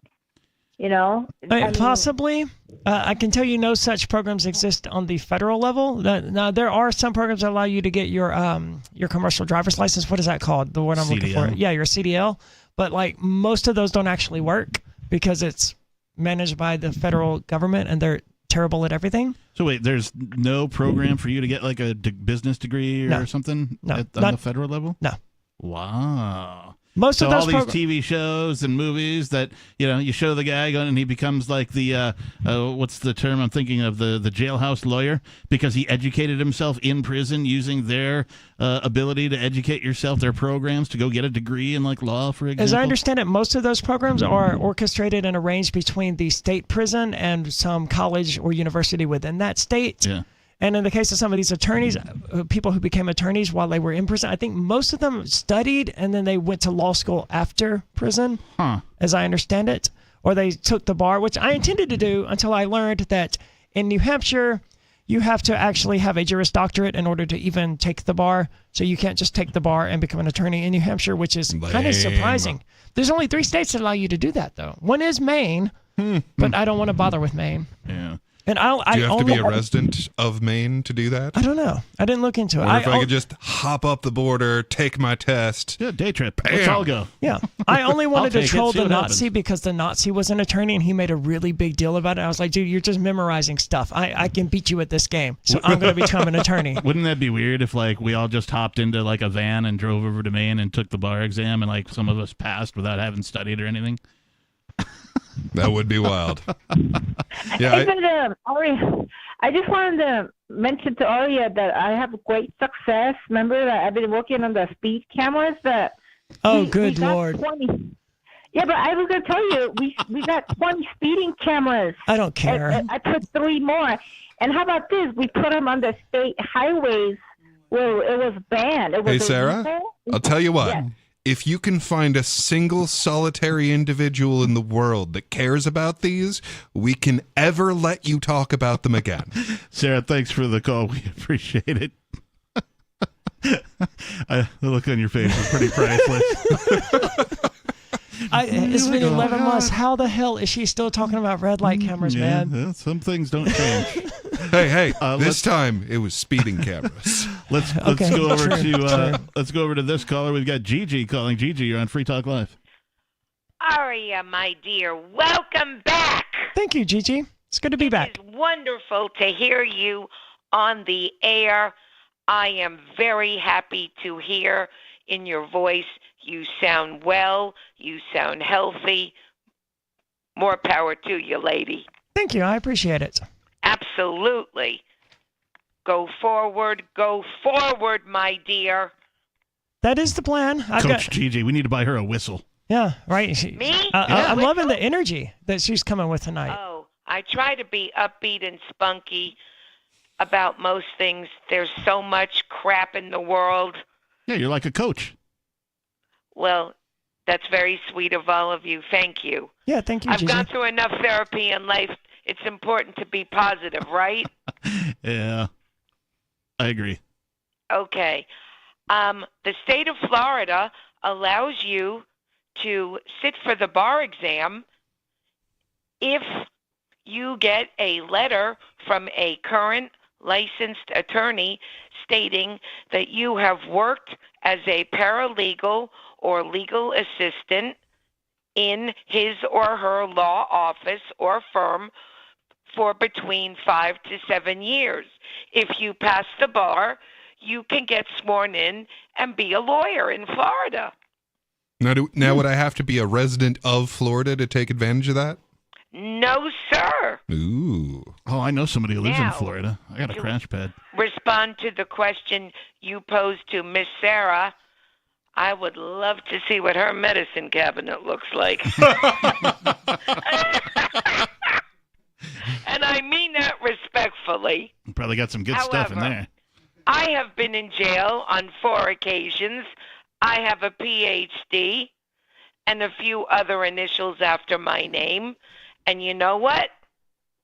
Each time I was arrested, it was for disorderly conduct. And I'm very proud of that. And if I had to do it all over again, I would, because I was arrested for disorderly conduct in Seattle, in Santa Barbara, California, in Los Angeles, California, and in good old Pinecrest, Miami, Florida. Gigi the Rebel, everybody. Spunky Gigi the Rebel. I was also a professor for 3 of those arrests. And you know what? Just because somebody is arrested doesn't mean they're guilty. And just because somebody has a conviction doesn't mean they ain't worth value. Gigi, I don't mean to interrupt you, but I have something I want to tell you because... Other than you want to run away with me? Well, that's only if you bring brisket. There you go. But yes, deal, honey. Other than that, Yes. I know you have been writing to Ian, and Yes. I was told, because Aria was talking about how the stores or the commissary runs out of stuff. I was Tell told me. I was told that Ian is unable to write people back because he can't buy envelopes yet. Oh yes, Gotcha. they are out of they were out of Well, envelopes you when know I left. what? That will not stop me from being a devoted pen pal, because I know he looks forward to my letters and sharing things I write about politics, world history, my lectures, what's going on with me and Jeffrey, and I am still going to write to him, but I do appreciate you communicating that to me. I do not get upset. That's not Ian's fault. Yeah, I just wanted you to know that he intends to write people, but apparently can't right now. Once he gets his materials available, he'll be able to write to all of us. That's right. Indeed. That's right. And one last thing I would like to share. When I was a professor at FIU in Miami, I taught inmates, as Aria correctly pointed out, on a state prison level. What made me very uncomfortable, it took me a long time to get used to it, was the fact that there were 2 armed guards in my classroom, one in the front, one in the back, and each inmate was handcuffed from his ankle to one of the legs of the desks. Right. And when I pointed that out to the warden, I was told by the warden, that is how we do it if you want to be a professor. And then I spoke to my father, he should rest in peace, who was still a criminal court judge in Miami. And I remember he said, "Little girl, wake up." But I taught political science, international relations, and I had men from all different racial and cultural backgrounds. Let me tell you, they were wonderful students. That's good. I'm sure they appreciated you And they were as a teacher. respectful to me, and they were appreciative, and they did their homework and read, not like a lot of the dumb idiots I had at FIU. Why are you laughing at me, Richard? Richard, he's not even on this show. I'm laughing. It's the captain. Somebody's giggling at me. Captain, I'm giggling. shame on you. I'm giggling because you had students more motivated to learn with a captive audience than you did with the voluntary audience. That's why I'm laughing. That's right. That's exactly correct. That's why I'm giggling, because that's just. Oh, okay. It's odd. And you know what? After I got used to it, I enjoyed it. I was making a paycheck. I was not fearful. I was treated with respect and courtesy. My students, some of them were there for not very good reasons. Mm-hmm. They referred to me as doctor or professor. I thought I was hot. Blank, blank, blank, blank. It was great for my ego. All right. Anything else tonight, Gigi? Sorry, I'm losing my voice. You did not play my theme song. No, that's only on Sundays. Oh, I'll have to call back so I can be serenaded. All right. We'll talk to you then, Gigi. Thank you for the call. 603-283-6160. You mentioned something during the break. Did you want to talk about that? What did I mention? The thing that somebody said that somebody else was reporting about Ross? Oh, yes. I've been informed by Richie Rich, who I think she confused you with. Well, which it was nice to have her confuse someone besides me with Richie Rich. Yeah. Not as nice as if she ever realized that I was on this show, which to date she has not. And I have not verified this, but Mark Edgington has agreed. Apparently, Trump has said that on day one, he would commute the rest of Ross Ulbricht's sentence to time served. Wow. Is this the equivalent of Trump going, if I'm elected, yes, I will do this? Yes, which, you got to take it with a grain of salt. My bigger concern with this is, why didn't he do it before? Why didn't he do it when he was president before? But, right. Wouldn't that have been nice? Yeah, I'm not going to knock it. Look, if this is true, I will vote for Trump. Ooh, wow. If he's actually going to commute Ross, if he's actually said that he will, granted, I've got no power to hold him to this, but if he has said that he will commute Ross Ulbricht's sentence, I will vote for him.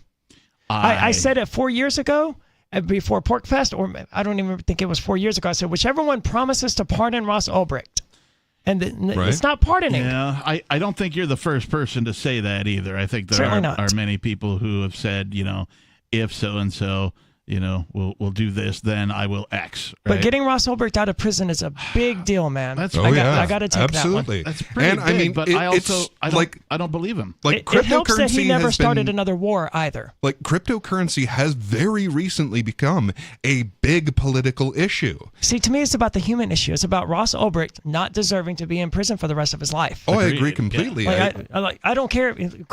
Donald Trump could promise to also ban cryptocurrency. It doesn't really matter to me. If he's going to pardon Ross Ulbricht or commute his sentence, I'm still going to vote for him. Well, even if he says, I'm going to make sure that we ban all cryptocurrencies, even if they could manage to do that, which they can't. But even if that was his campaign promise, I'm going to commute Ross Ulbricht's sentence and ban crypto, I'd still vote for him. Yeah, no, I'm just pointing it out because it was guy out of the cage. Related issue. Yeah, get him out of a cage, man. Yeah, absolutely. And it does help that Donald Trump never started a new war. So I do feel better about that. I just don't believe him. I remember, like, every president who's ever campaigned for anything has said, well, I'm elected, I will do X, and then they never do. I hate that promise. On day one, I will this. I hate it. I absolutely hate it. But even then, like, the very fact that he has mentioned this is a step in the right direction, if true. I do love that, him mentioning it will, of course, make headlines and bring it to more people's attention that, there's a whole bunch of people who have never even heard of Ross Ulbricht at this point.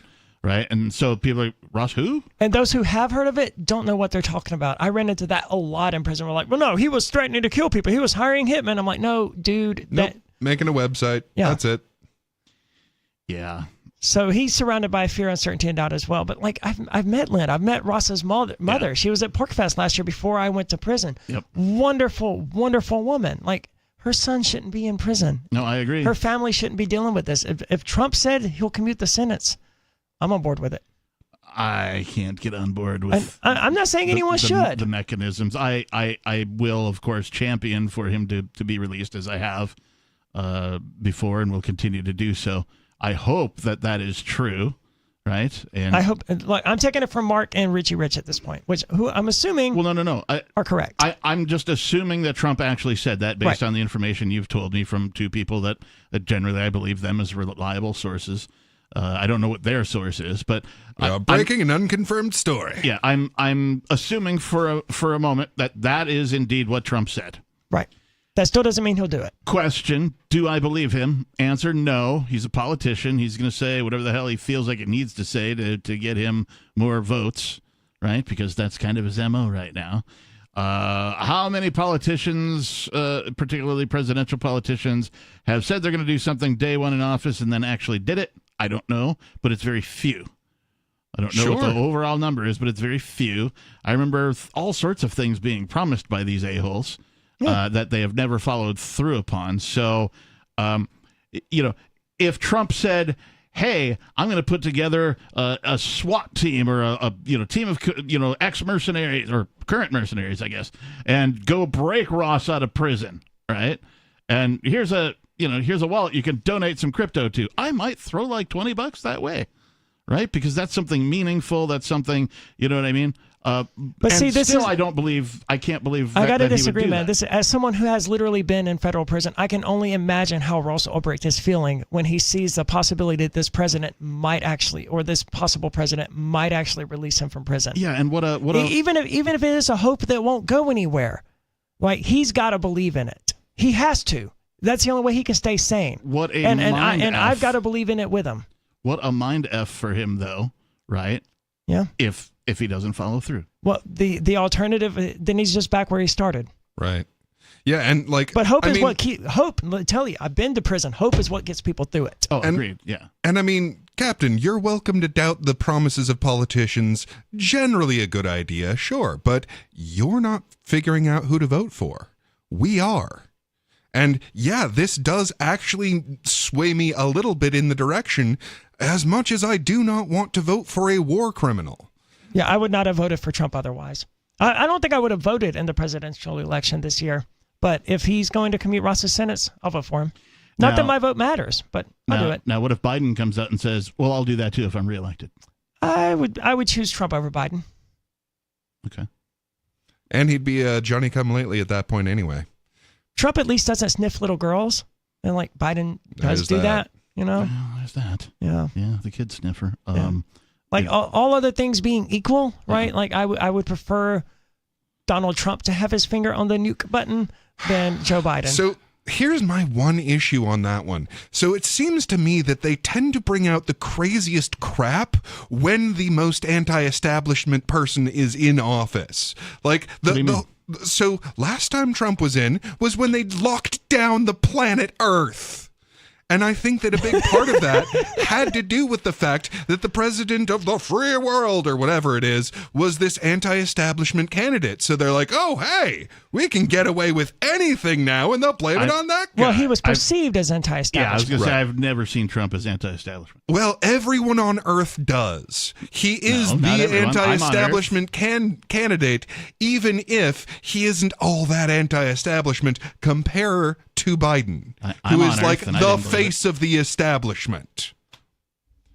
I have to wonder if this is related to the Libertarian Party National Convention that is going on in Washington, D.C. right now. Because if Trump really wanted to take a bunch of Libertarian votes away from the Libertarian Party, what he just did is the single best way to do it.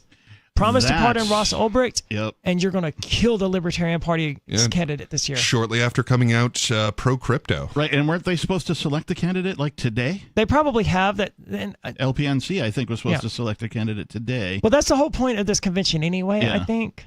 So they'll pick someone, and it'll probably be someone we've never heard of before, and they'll do their thing. But if Trump actually said this, he's going to get the Libertarian vote by and large.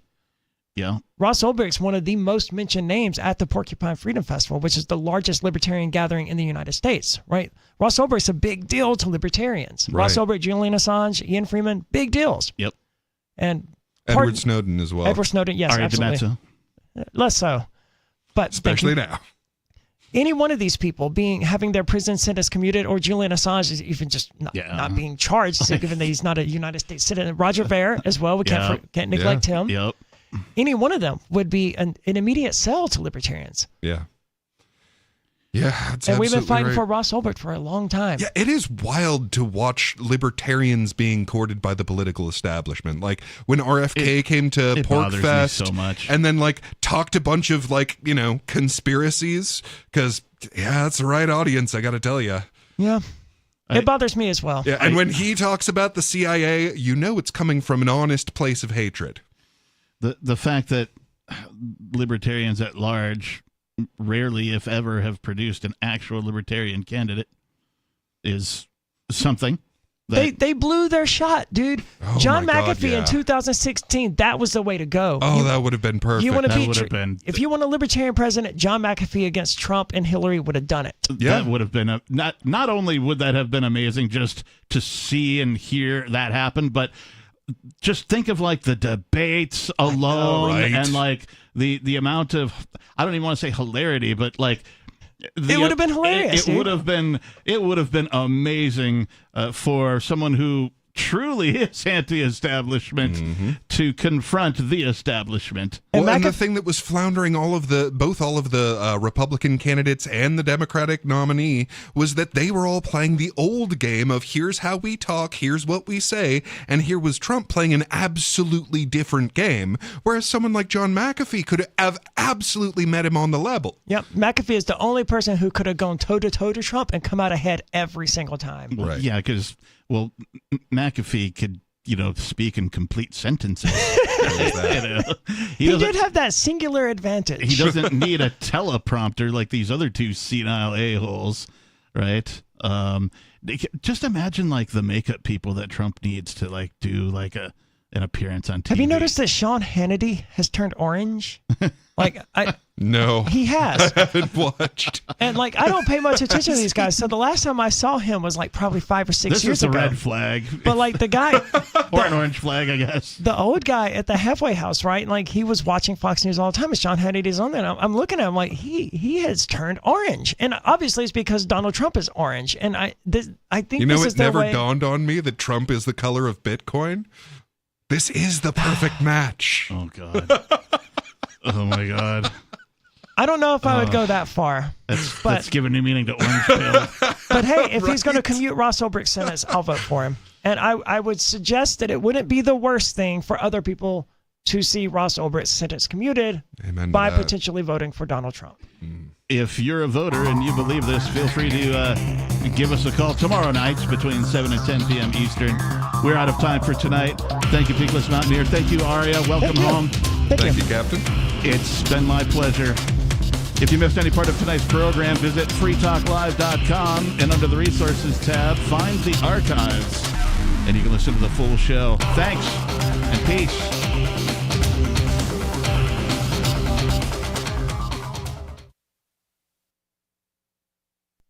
If you're looking for work, the person you are applying to may be even more nervous than you are. And the way things are now, your references have never been more important. Here are 3 tips. First, know that employers are checking. Every hire is under the microscope these days. Second, they won't just be checking references you provide. Figure that all of your ex-employers will get a call and be asked, would you hire him or her again? Third, assume you will be Googled.